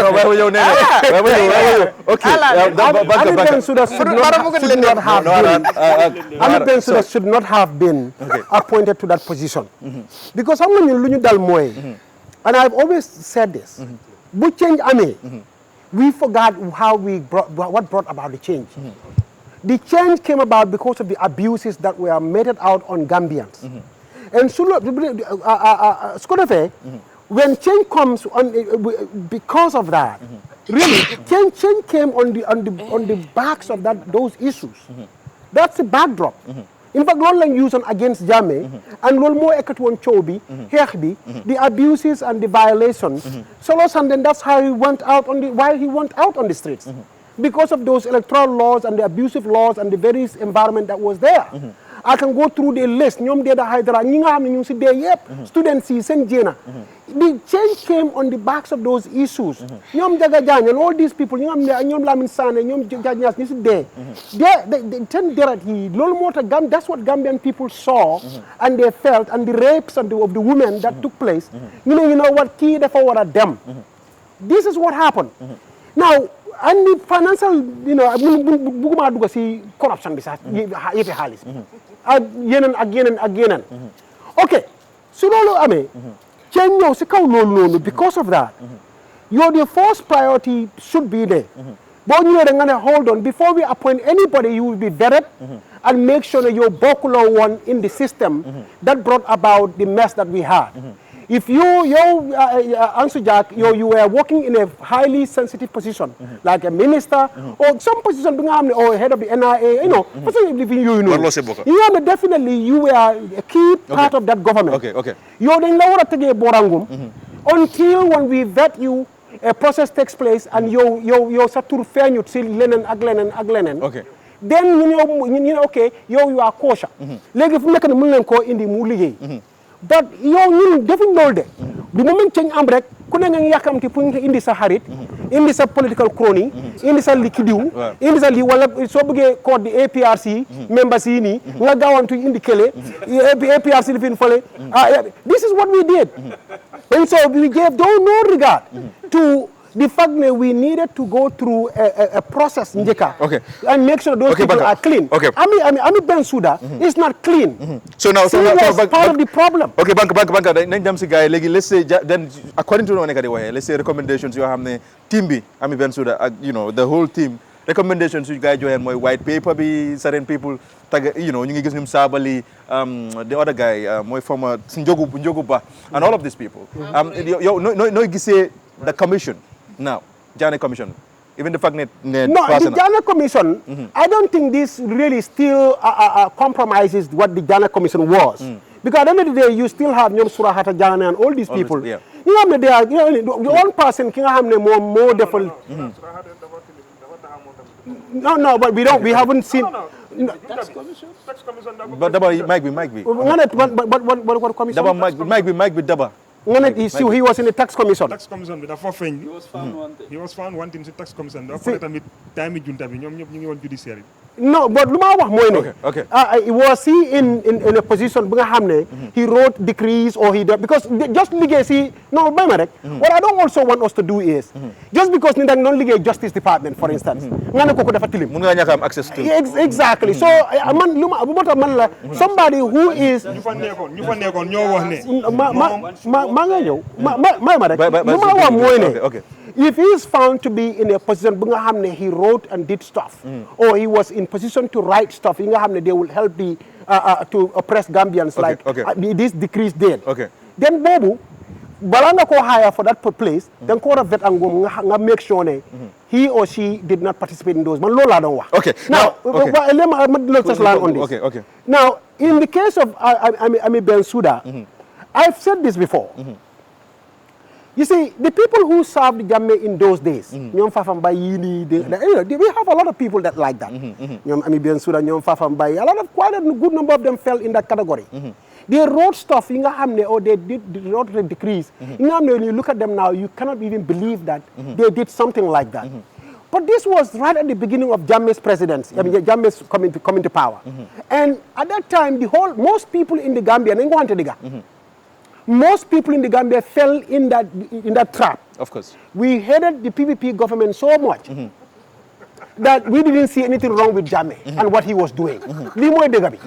Now, in that, we have to admit that. In that climate, some of these things happen. Now, eventually, when Jammeh started to really do all these bad things with these laws, at that point, see that we want to withdraw and say, wait a minute. This is not what we signed up for. But instead, to continue to defend that or to continue to defend your action, man, that's what I have a problem with. And that's what Nyom Mama Singate Nekadi def. That's what Nyom Ami Bensouda Nekadi def. They literally are still defending their actions that they know. But at least on hindsight, they should be able to look at it and say, wait a minute, Fafambay and all those guys, they should be able to look back and say, wait a minute. Oh my God, in fact, now looking back, because Chorno Jallo did something like that. I remember one of his interviews where he was talking about some of the laws that they wrote at that time. But he literally expressed remorse that, we did this thing. I mean, we brought people in from the outside and they came and wrote laws. It's unbelievable. These Nigerians, expatriates. Exactly. So we have to really be man. Okay. I'm not going to admit and then this is how it went down, and because of the climate and the environment and what happened. Okay, Banka. Thank you very much, Banka. Esa opinion about just Mama. Nenko just cut short. Yeah, TRRC moy Mama Singate and then Jabi. For now, man, it's just so disappointing. TRRCB, I think.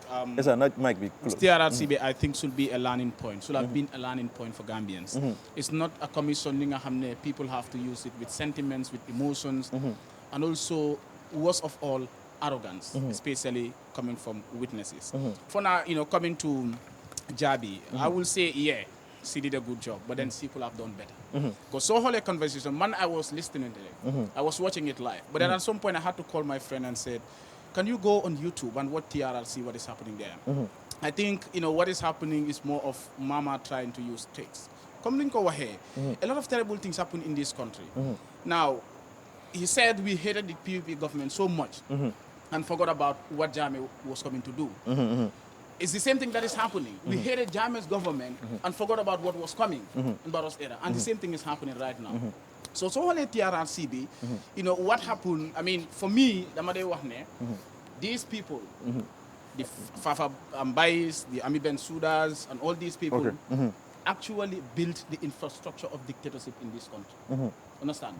The junglers that you mentioned, the security for the paramilitary, these were the laborers. But then the planners, plan and all the engineers, the Fafam guys, the Army Bensoudas, these people are the ones who build the infrastructure of dictatorship in this country. And now coming to testify at the TRRC, Aferi Mama, for me, I was just, I wasn't surprised because I knew, because sometimes they want to wow, ki lawyer it's a contest kind of. Why is this seen as a competition? Esafal versus Edward Singate. Hadi Jabi versus Mama Singate. Is this a competition, for God and heaven's sake? This is not in your court of law where you are trying to defend and then prosecute or whatever. This is a truth-telling commission. It's not a court of law. We want to know what happened in the past. Now, Ami Bensouda Waranyo Fofununu was part of the people that, wrote decrees in this country. In fact, at some point saying that people should praise her. Thank for what she has done in this country. For God and heaven's sake, I cannot do that. Fafambai came and all of a sudden everybody, even at the commissioners, were like, you did a very wonderful job in this country. Somebody who passed, is it 15 degrees under his watch? Okay? You praise him. Mama Fatima Singate, wow, because, okay, maybe you think, okay, people are saying that Esa Moko were handled. For me, like Banka said, it doesn't matter who handles the person. It depends on the conversation, not academic. Now, I said, Mama, Jabi could have done better. Because at some point, some of the questions that were raised were very relevant, especially when it comes to the declaration of Islamic State. Jabi def ko laaj mu ne ko ne you did not advise the government or the president not to implement or not to go ahead with the process of implementing the declaration of Islamic State. And guess what Mama responded? That is your opinion. For God and heaven's sake, that is not a matter of opinion, it's a matter of fact. You did not and then the commissioner, the council was like, we will leave that to the commission. It seems like up to 3 or 4 cases, the questions will be like, we will leave that to the commission. What is going on? Bless this woman. Lex, you did not advise the president. Tell us, yes or no. And he will be like, that is your opinion. All that you are saying here are allegations, baseless allegations, here and say, here are saying, I was like, what is happening? Is Mama, Hannah Mama never forgot like she was talking to her kids in the room. Or what? In the house. That was totally wrong. So the conversation, Mama tried to play tricks, telling us about socio-economic rights, education, health. Mama Munuta Jangal cared about human rights. We all know what he was talking about. The legislation She cannot teach anybody about first generation rights. We know what know the second generation rights, socio-economic rights. We know first generation rights. And we all know education, health and all that. Those are important. Those are socio-economic rights. Those are socio-economic rights. And countries, obviously, even if you look at international human rights instruments, they don't force countries to implement those things because they are based on what? Resources, capabilities of states. If that is why in mostly, even constitutions and international human rights instruments, what being they use more, the progressive realization. So in what as free education for all, they find like a progressive realization. It's not that they would ask the country to say implement this because it depends on the availability of resources, the financial muscle that country has. Now, but when it comes to the implementation or the protection and fulfillment or promotion of civil and political rights. My friend, this does not require any resources for you to protect them. Okay, those things were problems. Come, the other council, commissioner, since morning, I think Imam C. Yes, where you accepted that there were violations, so there were problems in the system. Just at the latter part, yes, we know we have problems, and all that you're concentrating on are the socio-economic rights and all that not. We all know what happened in this country. And for God and heaven's sake, even when the guy, this special rapporteur for extrajudicial and summary killings, Professor Christoph Heinz, rest in power, or may he so rest in peace. He just passed away just at the beginning of this month, April.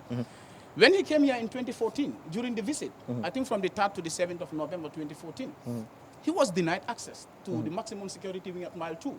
And the report that he wrote, from his report, Mama Fatima Singate, as the justice minister, said that in fact the government appealed against the ECOWAS decision on Chief Ibrahim Mane's case, which was totally wrong.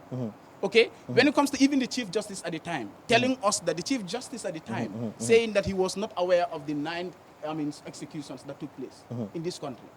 Munuma understand, this is what is happening in this country and people are taking it for granted. People who have been in the system, manning positions, influential positions, coming out to tell the whole nation or the whole world that they are not aware of things that happen in this country. Mama Fatima Singate has the audacity to come and tell Gambians that she was not aware of all what were happening just because of now. It's just like VP Njai said in Lumwahanfi. I did not know. I was not aware. You were the number 2 in the country. Okay. All those violations were taking place and people take them to be normal. Because mostly Mandamade Wali. This is with all the terrible things that happen in this country. So a lot of people will follow him. You better not have time and be top because a lot of people were involved in whatever happened in this country. I think he still with this Garabugo. I mean, a lot of things happen in this country. People were responsible individually. They took responsibility collectively and individually. We are seeing these people because is it that they're laming? Fatima Singate knew, Laka Angale, and then I see some people on social media. She's smart, she's brilliant. I mean, sorry. Sorry to say. Okay. Sorry to say, but it's not about brilliance, it's about arrogance.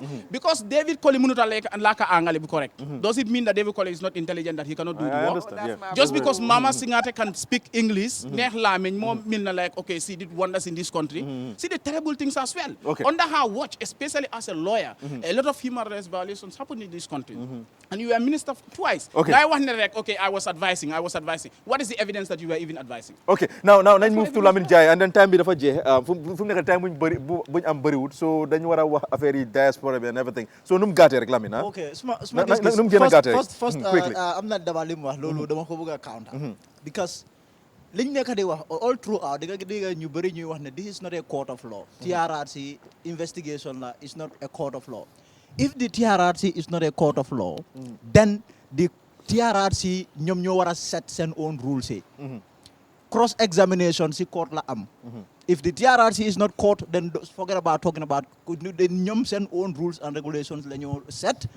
They go by that. They can examine, they can cross examine, they can re-examine. ñoom ñoo xam naka lañ ko defee to get the truth. So loolu dafa war a leer. Okay. One thing also, when it comes to Binana commentary on this showdown, Mama Fatima Singate, I was a little disappointed. Why man ko gisee mooy Mama mom she came with a preconceived mind. Dafa feel ne si battle lay dem, si xeex lay dem, so su may dem ma yóbbuwaale suma gaana yi yëpp. Mu dem bu mu commencé di wone loolu mu fekk fa Hadi Dande. So at the end of the day, man li ma wax mooy lii suma daat moo ko dee wax mu ne benn payi Paul moo dee wax loolu. Li bon da nga ko dee wéedi. So moom Mama Singate dafa dem wéedi li bon bi yëpp. Wow. Liñ wax rek mu ne moom bi yëpp is totally baseless and false. Liñ wax rek mu ne total. But I was disappointed because I expected someone of her standing, someone who served as Attorney General twice in this country. I expect in a very terrible regime, a very terrible government, I expected her to at least own up to a certain things. Okay, Lee Helna, I take responsibility. I could have done it this way. But you served in this government for so long, you stayed in this government until at the end. By the grace of the military intervention of ECOWAS, Mama Singate, cabinet ministers were resigning. Why? They stayed to the last day. Right? So, I mean, I expected her to come and say, okay, this and this and this, I could have done this. Why? So, but at the end of the day, but you come there, you deny everything. You are clean, as a clean slate. You don't know anything. Then I would say that you must be, if you look at my piece today, that is what I said. Hair, because if you were, if you were out there, even newborns, they knew what was happening in this country.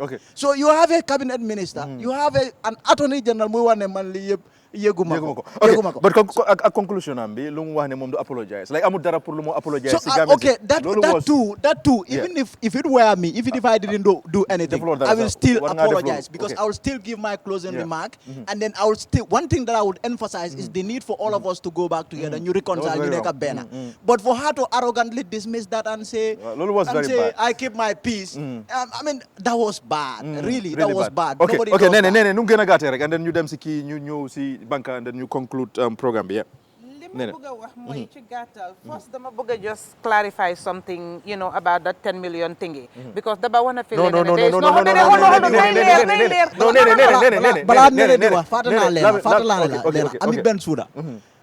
if you say Mama is bad, Bensouda is equally bad. Because Momo create all these decrees. She came to the TRRC and they tell us, Mansuma Lua Yuma Defar, they are all good, my decrees are good.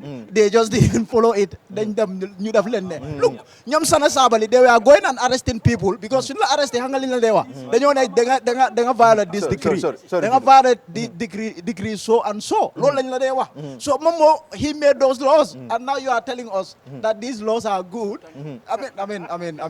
Okay, do because of time, you are conscious about Section 2.2 of the Constitution 11:12 clearly states, a public officer shall not ask for or accept any property or benefits of any kind for himself or herself or any other person on account of anything done or omitted or whatever, blah, blah, blah. So we can go ahead and read it. And then you have 12 will tell you a public officer shall not only accept gifts or benefit from relatives, So, friends. no, you're taking us back. So, no, And but we I have- want to we have problem clarify with time. because of, No. okay, we have time, but let's clarify. I think it's good we clarify Wa- wa- things that have wa- been wa- said. kon num gëna gaawee rek, So nee people na- are na- watching na us, gaatal mu then gaaw, we please. brush it up and go to other things Yeah, and we leave the people in limbo. No, So that's what I want us to do. Daba, because No, of time, no, then conscious about no, time. no, because Please Lima wax conclude that. Daba, bàyyi mu conclude, please. Lima wax mooy, it's better we clarify because when we Well, then, make no problem. utterances, we Go have ahead. like more than 1,000 people watching no, us. no, Daba, we please. need to be clear. No, go ahead, I have spotted go ahead, something wow. was said that was not correct, so I just wanted to clarify for No, us no, to be Daba, on please, the same bàyyi page. ko rek mu So jeex, this please. thing of, you No, because understand, bàyyi the loolu law ngir yàlla, is not time bi. there. Daba He's not disturbing Malik, me. xaaral, He is not Daba, xaaral disturbing me. xaaral, He please. is not disturbing me. I can talk. Sure. Just for the sake, ahead. now understand, the law is not there. The law, we need to put the law in Daba place. Malik. No, the law is there. We are just not following it. People are doing lulenne, why the law is there that clearly forbids those actions. So their actions are blatantly wrong and uncalled for and unreasonable. So moving along to the current subject we're talking about, Well, the TRRC, TRRC. Yes, quickly, my direct. opinion is, I think, understand, to be honest, man, I always look at, the victims. Because at the end of the day, I remember Mama Fatima Wahna Lena, when people do the wrong, we always focus on the people being prosecuted. We forget about the victims themselves. In her own word. So, mon pour man dama feel to sum it up, Mom, at the end of the day, after everything else, the whole day, I think that she was only thinking about herself, how to protect herself, to further save herself, and forgot about the victims that, were killed, tortured, raped, and all that thing throughout those years that, especially under her watch, because of her enabling actions of ill-advising the president and for him to be doing those things, you understand? And then again, one thing that struck me, when we were talking about the Islamic State thing, she said she advised the president. But then again, Mom Sibopa more been a letter, even though the president said, okay, do this or whatever, you're going to advise me. Why yesterday you went ahead further to advise the president of how to go about it to the extent of suggesting Select committee. a committee, exactly. So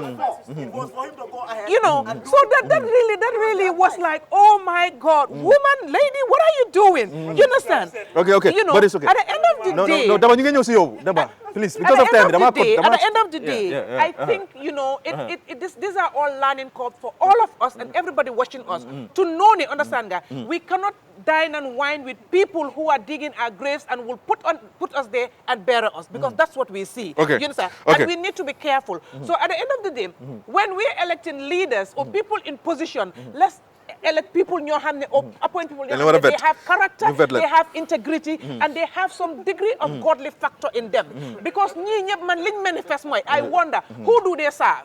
I wonder who do they serve, because their actions after everything else, they come and defend it to the latter and feel proud and walk away, and you have people clapping and glorifying and whatever. Man, none of them showed me they were smart. None of them showed me they were intelligent by their actions and their behavior. When you talk about intelligence, it's talking about being empathetic, being sympathetic to the vulnerable, to the pride of the victim, to the pride of the people who are hurting. But that's not what they showed. That's my opinion, and I'm entitled to it. And again, to us that are trying to say this versus this versus this, you know what? At the end of the day, I saw petitions going around, let Dafawara lose job. Why? When we are glorifying other people who have done worse. You understand? I mean, if we want to put rules, let the rule play for everybody else. Regardless of limb death, I'm not in support of it. But then again, why do we have to say, okay, more born when everybody else is bad? The bottom line is, bokumachi, more gen do man ken. Okay, now do ja ñu ñëw si Daba nu mu gën a gàttee rek ñu dem si banka Mr. Mani. Go ahead Dudu Ja. Jërëjëf Ansu, man dama am ne suñu waxee TRRC ñoom li ñoo xool, you're talking about 22 years. Not 22 months, not 22 weeks or days, 22 years. And pick and choose la fa gis. Am na ñoo xam ne still there in the system, be it the security or otherwise, and they are untouchable. It's like ñooñu seen letter kenn du ko read, nobody talks about it. So dafa am few ñuñ ci seppi. Pour man, is that the purpose of the TRRC? No. And again, the way witnesses are treated, ñun ñëpp ñu ngi ko follow, ñu ngi ko seetaan. Am na ñoo xam ne they are disrespected to the fullest. You know, the case of the vice president, setan nañ ko. At least lu bon kilifa la. Soko hanye ki, why do you accord it to others? Gis nañ ñeneen ñi sa ñëw nañ nga wax word ñu challenge ko and you succumb to that. Ñeneen suñ la ko waxee, you know, yang lena won stop that nonsense, the way you address them. But you don't do it to others. So man gisuma for fair play. The purpose of the TRRC is for us to know the truth. Whoever becomes a witness at Kufamuna talk, respect, yes, but it should go across the board. Ñeneen ñi duñ ñëw nga wone sa emotion. Throughout, doo leen sax smile. The way you ask question and the way you respond, we all see it. But to others, more you even talk to them and tell them, even when you disagree, with due respect. But others, you can tell them, stop lying, you are this, you are that. So they are not treated equally. Nañ xam ne law bi moo ko provide, the target mooy pour ñu xam lu xew, and the way forward, two things are key, reparation and reconciliation. How it is going to be done, loolu des na ci loi bi ak lan lañ ci target, and victims, those affected directly, lan mooy nekk seen stand, people will differ in opinion. So ñee nga ne Mama Fatima Singate versus Hadi Dande, ku nekk ak sa opinion. Kii dina nangu kele dafa bañ. Any witness bu ñëw, you will have three. Kii nangu na kii bañ na, ñeneen ñi they don't care of whether they nangu or not, they just following it. Waaye pour man dama foog ne, you know, as a council, yow mi laaj, okay, kele su la buggee provoke sa, you shouldn't allow it, you should be professional. Ñu bari mun nañ liggéey bi dañ fa bàyyi ñëpp am ñu seepi yéen lañ óolu pour ngeen def liggéey bi. So you should portray that. Warloo faa woon emotions or sentiments, if su jógee ci kele doo ko follow along the line. Because after gis nañ di reaction, tontu wante beeg nu mu faa demee, pour man, it should not have ended like that. Like lu SSAwa will, you know, leave it to the commission for them, the commissioners to decide. Man, foguma ne lolu war na muna. Okay, now, Dudu Jai, are you seeing political party militants? Of course, I know you're very key to APRC, but for you, just panelists. But then, na lu ñaka di wax ne political parties send militancy, send emotions yang overplayed to this. Na lolu ngay happen. 100%. Before it started, luñ don wa the TRRC will be the killer blow for APRC. A lot of interviews. Why APRC? Okay. Is it for Gambia or is it for APRC as a political party? Why that mindset? And nobody does what we see, you know, it is so facing. To the extent, so about Jammeh, people can laugh and show their 32 teeth. But to the extent, if it's something else, they might not be interested. So mune feel little sana sabali, you cry about that. And other people, you know, something similar happen, but the reaction, the emotion, it is different. Mota ñu bari gisee ko kumbabu amde, kumbabu amudne. At the first place, why the TRRC? I think Lolu should have been the back of every Gambian. Le happen na. But some of the witnesses, majola example between Sana Sabali and Edward Singat. Sabali nyona muahli, Edward nyona muna, that is not true. Now, who do you believe? And it's the same thing that has been happening. But legi, daba wax na ko fi, you will want to use man suma as a witness limawa pour nga chawe ko daba. Yang ko won ne dedet but Dudu li la waxon. That's Dudu's opinion or Dudu's statement. You should respect daba limwa. Your job is nga analyze, gather all the facts. You write your report and make recommendations for some people. So yeb gis nañ ne, you know, it is something missing. Man dama feel ne Lubari, it has dragged long also. And people are questioning about the money involved. The commissioner said why it is dragging down. It is again money. But yet still, lan moy nekk the aftermath of it. This is not the first time it happening. Happen na South Africa, li fa xew Gambia. Happen na in Rwanda, li fa xew Gambia. But even so for the social media, with the comments and the like, people like to take sides and they want to conclude. That is their opinion. Okay, no Malik. You can regulate it. And it will continue to happen. Quickly, and then you them see Mr. Mane.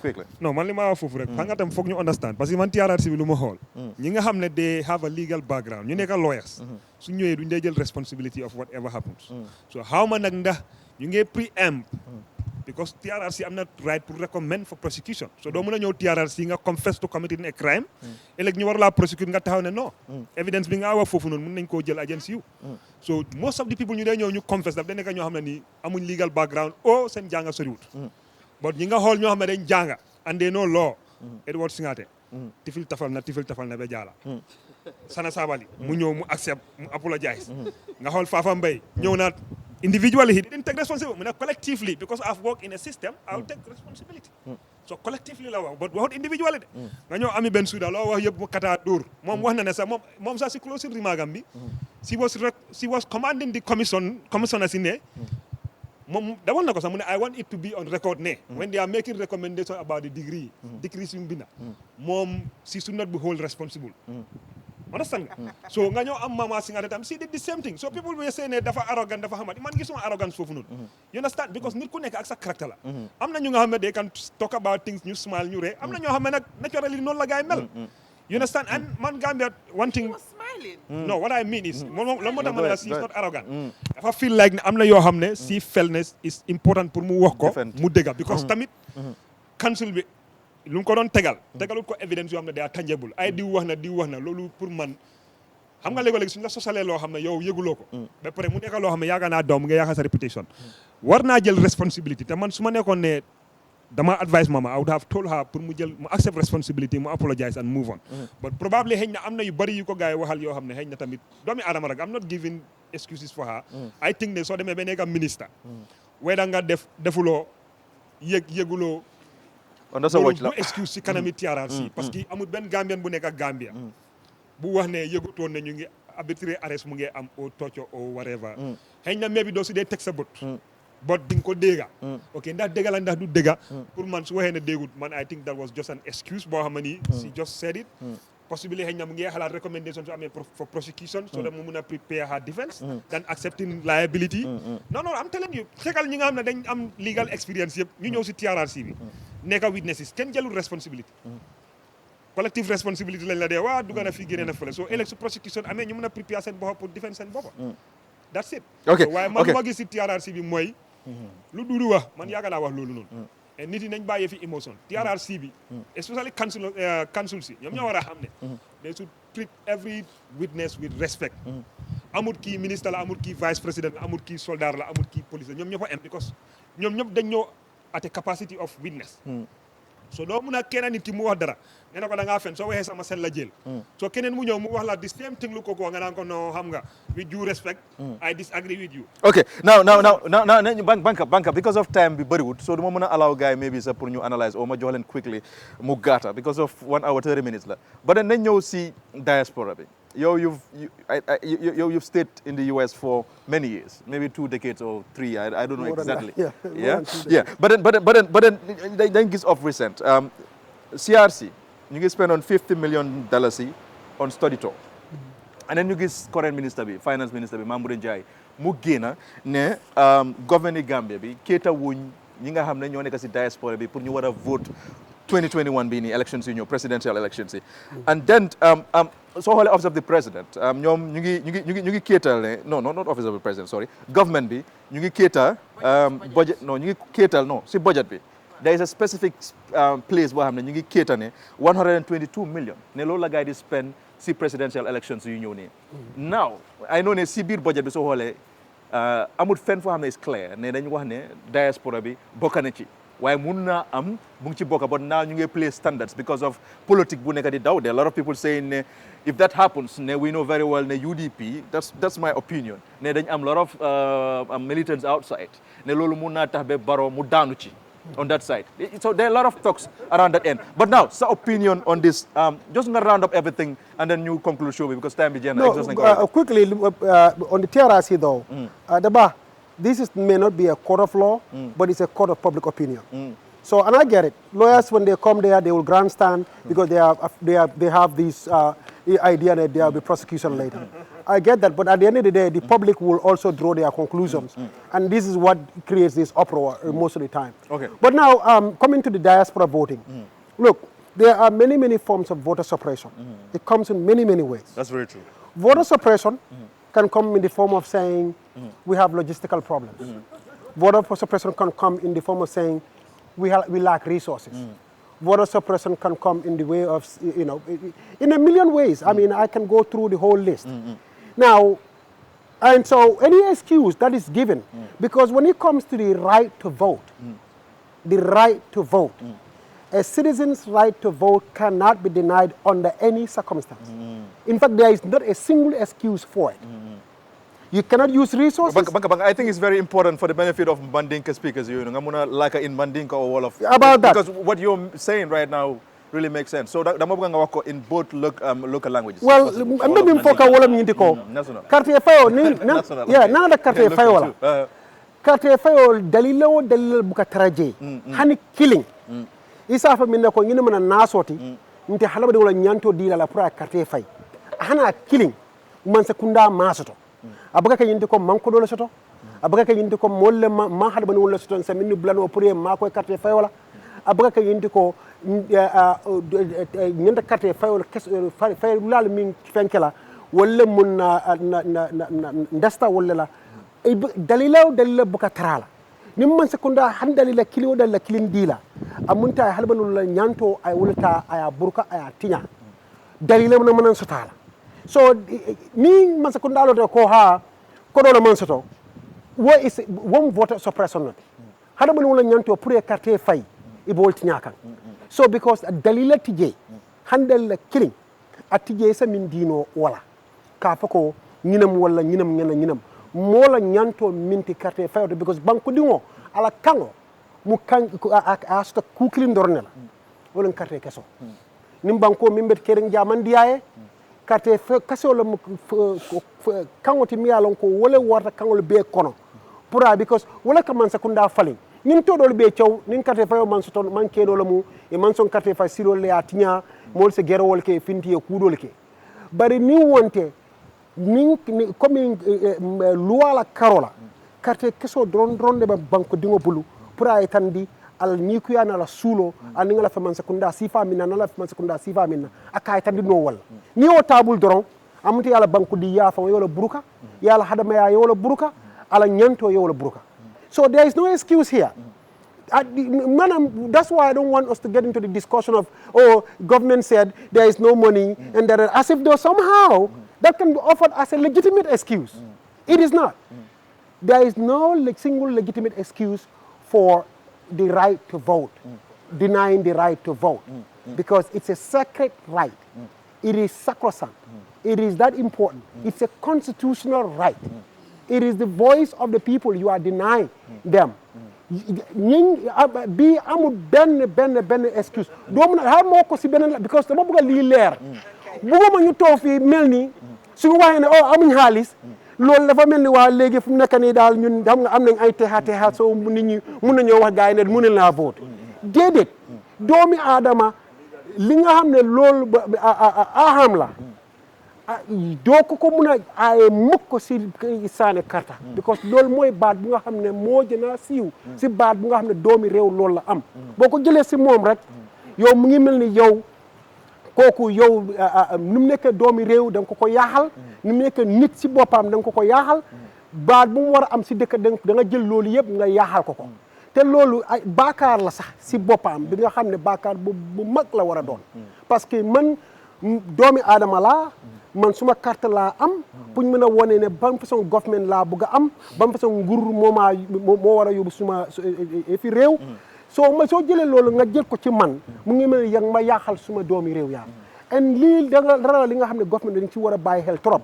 diaspora bi ay Gambians lañ doomi réew bi lañ every year liñ dee yooni fii ni si remittances GDP suñu lee contribute si GDP ñëpp xam nañ ko so da ngaa gis ne loolu bu dee even si xeex bi sax si boppam pour mun a sukar réew mi ñoom amin desuñ gannaaw so da ngaa gis ne loolu yëpp wane na ne ñoom seen doomi réew yaa bi nga xam ne moom lañ doon dañ ko fonka te dañ si jàppa bu baax a baax def li nga xam ne moom lay war a def pour mun a wone ne ñoom doomi réew mi lañ so ñooñu noonu soo jëlee loolu seen right noonu ci ñoom mu ngi mel ni bu nga xam ne loolu bu mag la war a doon te loolu man daf ma tiital sax ne we are even sitting here and even having a conversation about xaalis moo am xaalis amul mel ni loolu is an excuse the other thing nga xam ne that I think is a fallacy it's a crazy idea is that it is idea that it's a fact that if elections are held today or even tomorrow that Barrow is going to lose the diaspora.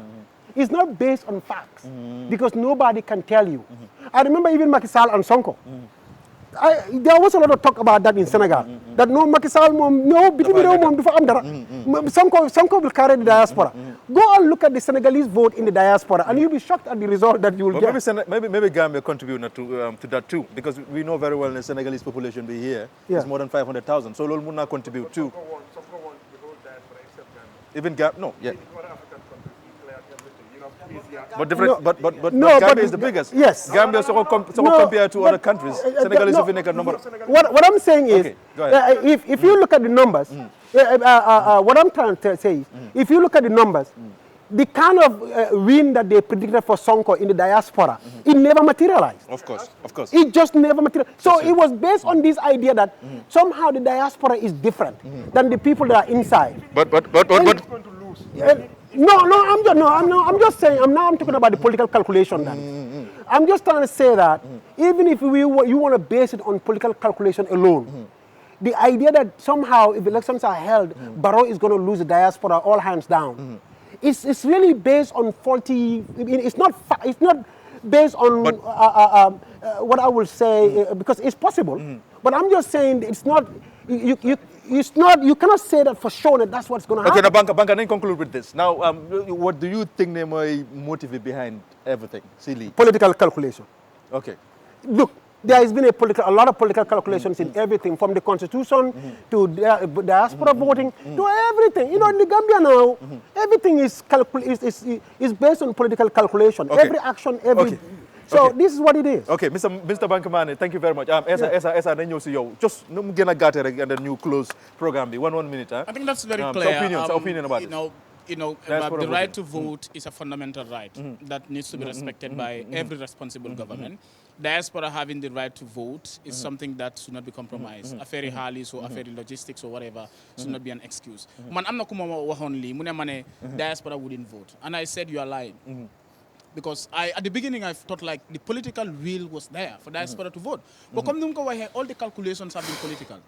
From the CRC, going to the diaspora voting. I think at some point, some people are... So finance minister Binyo, if it's not part of the budget, so if they want to create it, they have to create a supplementary appropriation. Let them go ahead and create it. Didn't they create supplementary appropriation bill here last year? Let them go ahead and create it. We need diaspora to vote. But then, it's left with the IEC at the end of the day. So is there time enough for you to time, because no money can calculate more. Because they said after the general registration here, that was the diaspora was scheduled to register. But if that is not materializing, happening the diaspora don't vote, some people may want to come in the country and vote in December. But then will they have the opportunity to register before the election? And then you register there, and then December you again and vote and all that. So when you calculate the Barrow they lose, for me, okay, it's not based on fact. It's a theory out there. Yeah, as a political science lecturer. It's a hypothesis. Quickly, right? It's a hypothesis, I know. But then in my own calculation, in my own calculation, my own opinion, I think the man will do very poorly when it comes to the diaspora. That is what I think. That is what I think. Based on my observation. I mean, Barrow, where he can get support in this country probably, so they may see provinces. Rural envy. Those people. That is why he is doing the infrastructural road style of politics. They build roads, getting it from our domestic economy, starving us. Okay, Lamin Jai, just exactly 1 minute. Lamin Jai, sa opinion, and then you them see Nene, Dudu Jai, and then you come. Lena la bëgg bala ma ñëw si just quickly. Dama gis Lena tam mu ngi xew loolu dañ ci wara bàyyi xel. TRRC bi ñoom mama bi mu testify there's this new term the Gambian discover. They are using it a lot. Now they are calling them legal junglers. Now I mean kuñ xool rek yow sax bul moytu bala ñu la ko exactly bala ñu la ooyee media jungler. So the word jungler is getting very popular these days. Okay, go ahead. It's very popular because dañ la xool rek ñu la ne yow jungler nga. So dag ne rey media bi. Go ahead. Okay. On a more serious note, diaspora voting. I think we are trying to build a mountain out of a molehill. Really, when it comes to the diaspora, then you are vote. Lolo learna. Finance minister li mu wax mooy budget dugaluñ ko si budget bi 2021 budget bi. Waaye li mu wax the other option they have.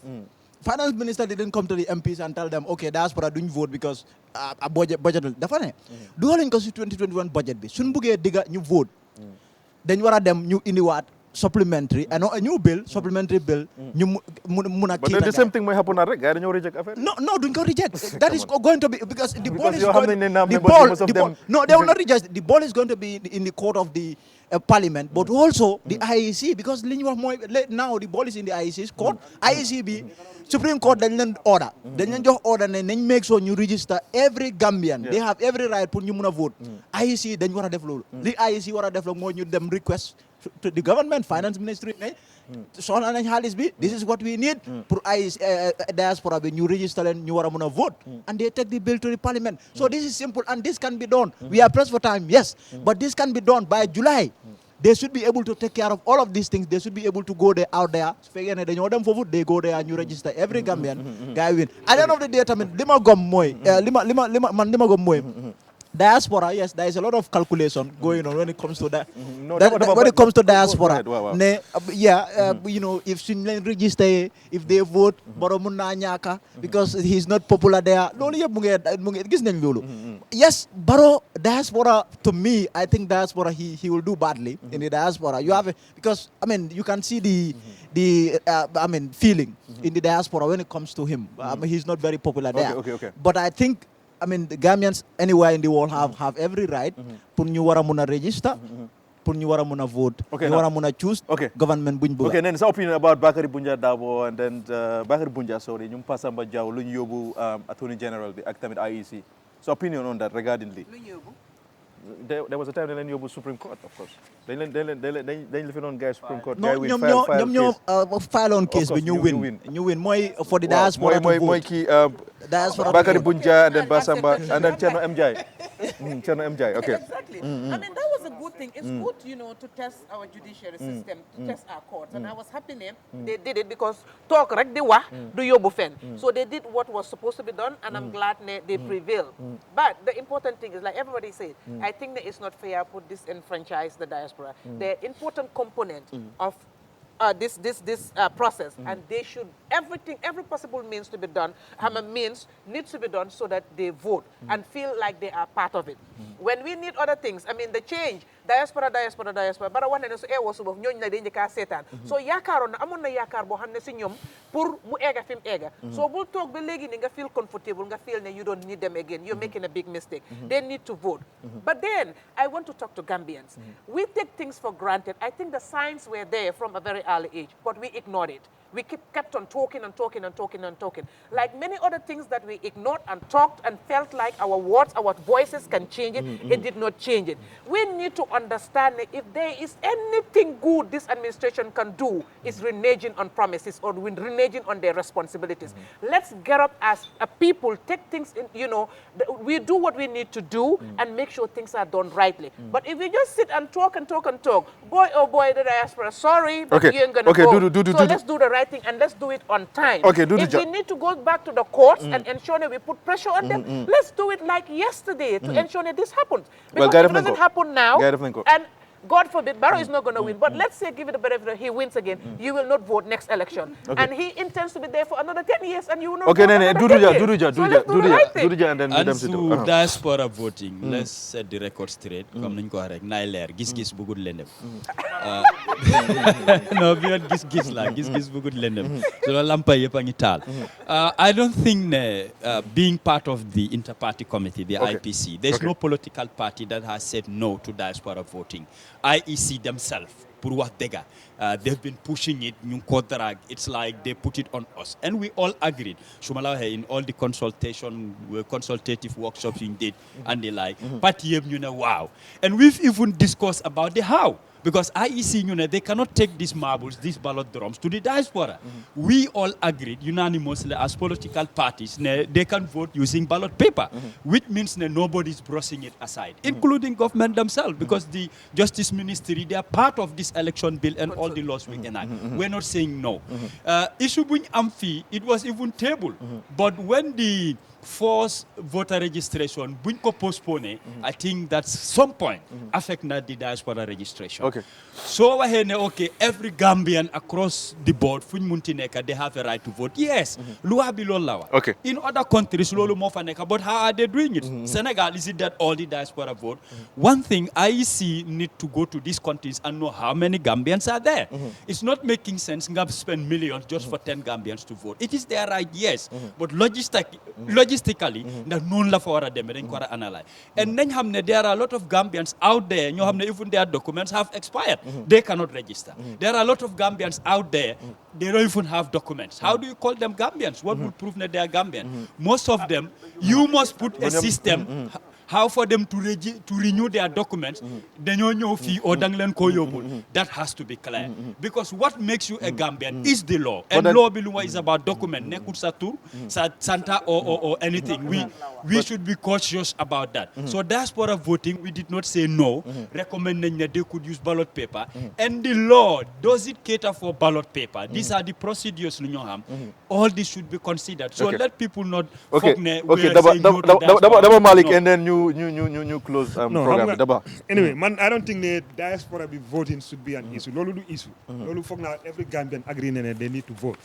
but also tamit buñ it's not I see a lot of people talk about the money because foog na tam ñu ngi send a very wrong narrative out there for political reasons and that is very unfair because it's not only money mooy tax diaspora bi ñu vote it's not only registering also mooy tax ñu vote because laws yi dafa clear am na amendments yu war a happen suñ bëggee diaspora mu vote or else ñu jënd ticket ñu ñëw register ñu dellu election time they come and vote again that's the only way they can vote because diaspora bi is not a consequence under the constitution dafa wax ne 53 constitution are created so mënuloo create 54 without nga def amendment boobu noonu su war a dem in parliament process bu mu war a jël bañ ko war a gazette bañ ko war a sign mu nekk law is more than 3 months 4 months so which means even when they are registered time frame unless ñu fly out and come to Gambia ñu vote or ñu come fly out ñëw register fii nii si area bu gaay bugg a vote they cannot vote so beneen bi mooy like lu Dudu Jawa you see the law is clear about who is a Gambian am na Gambian si nga xam ne bu ñu doon jël nationality beneen dëkk dañ renee seen Gambian sip bi seen Gambian citizen dañ ko génnee they gave it up so those people you cannot call them Gambians if they want to be Gambians again they have to come and claim that again because law is clear but that's what I'm saying moo tax ma ne la it's a process legal process bi bu ñu xool all of the monetary aspect dañu war a xool the legal framework naka la ñoo def naka la ñoo cater for everybody naka la ñoo identify kan moo nekk Gambian naka la ñoo identify kan moo am documents ak ku amul documents on nga naka la ñoo voter election process bi naka la na dañoo enu mabul si ballot paper okay daba léegi nañ close daba now the thing is no daba yow loo nekk di wax is very minor now banka yow lan nga no it's very minor loolu is not important loolu is not really relevant okay now banka da nga close but then du ma la wax ne close as in guest because we know very well from now on di nga bëgg di ñëw every month once every month I think that is very important pour moo ko viewers yi but then lan nga am pour conclude with this and then ñu wrap up I just make a few clarifications as far as the conclusion very important what Jah said that's very inaccurate kama wala tara nga Gambia fii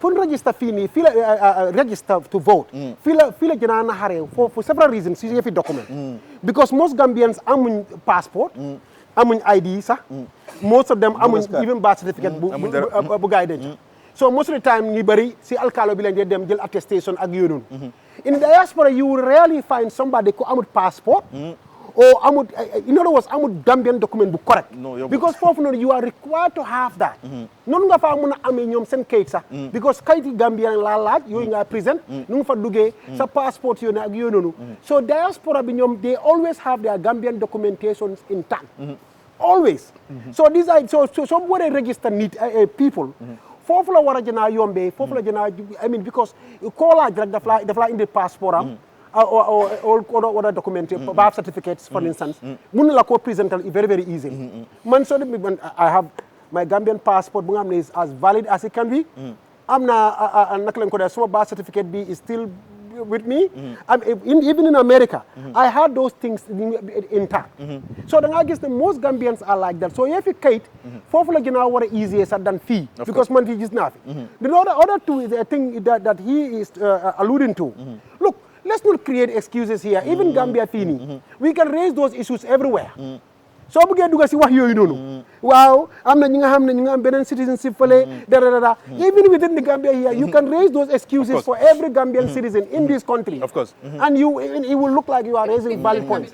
So that's no excuse. What I'm saying is, the fact that some Gambians, citizenship elsewhere, still doesn't negate the fact that you have thousands and thousands. And again, he's talking about, wow, how many Gambians are in the diaspora. I can assure you, more than 200,000. London alone, London, Duga Guma, America. and the whole of UK. I'm talking about London alone. The number of Gambians in London is thousands and thousands and thousands. I know for a fact more than 200,000. Thank you. Gambians. So again, we cannot. Let's not raise these numbers in Kate Fele, because these are not valid at all. It still does not negate even with the 10 Gambians. The other day I was watching the Indian elections from the past. You know, in India, it's a law that they have to have a ballot every how many miles. Even you have ballot boxes that are placed in temples somewhere, but only one person lives in that territory. Wow. That one person, you have these Buddhist temples, temples in where only the priest lives there, you know, in solitude by himself. Right. Wow. Mom can avoid them to live in the corner, but then drop live in those remote villages or in the mountains somewhere. We have to get into that habit. Let's not get into the numbers game or Kate feed. In the end, if there are 10 Gambians like the diaspora, we should facilitate their voting. We should make sure that they are. Of course. Okay. They cannot. It's an excuse. It still doesn't make it non-excuse. It's an excuse. I am telling you, but ñom ñoo nekk the players, ñom ñoo nekk the organizers foofu. Okay. ñom suñu waxee in order pour diaspora voting mu am. Okay, now. It doesn't make it right. Okay. Dudu is okay. Okay, banka daba. Wala mo muy choose England. Okay. Another point that they raise. Okay. No, Dudu, because time. They are talking about time difference again in America. Whilst others are sleeping, others are awake. So if vote bepare, it means you have to wait for others, give them time. Then you vote. Like the counting will not be as it used to be. Okay. Sani karta bena best then you counted that it. Okay. So logistically, there are a lot of factors lola guy capture and you don't put that under the carpet. Okay. Now, Ben, next week, inshallah, ñu indi leen beneen topic boo xam ne mu itteel askan bi. Bankamane, thank you very much. Suñu ñu join ci waxtaan bi tey. Ba next week, inshallah, then dina ñëwaat ak beneen waxtaan. Thank you very much. Bye. Li nga xam ne mooy gis-gis waxtaane si li nga xam ne rek mooy yóbbu dëkk bi kanam. The Constitution provides President can declare a state of emergency in two circumstances. Now I believe Gambia security is at risk for invasion. He has a right. Constitutional as it can last for 2 weeks.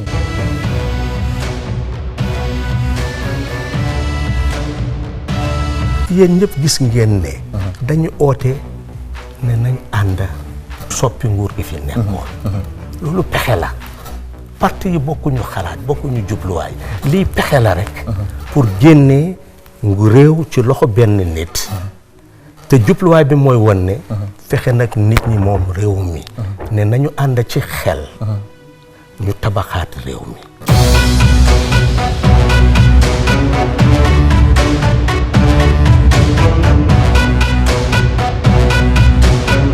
Tegabimo, you want to be humble and everything. Why you are not an ordinary minister in this cabinet? That's true. Because you are head of the UDP, you are like a father figure to most of the... It's the fact. Whether mom accept or not, so the point is,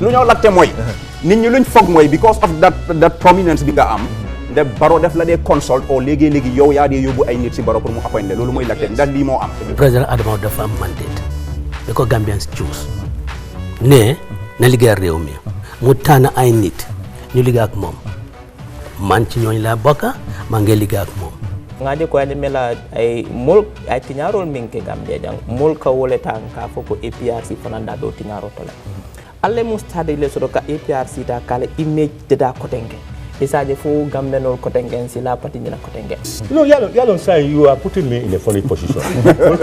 Come the ni fa de ko bita jahannam. Ya ni kala te ko kala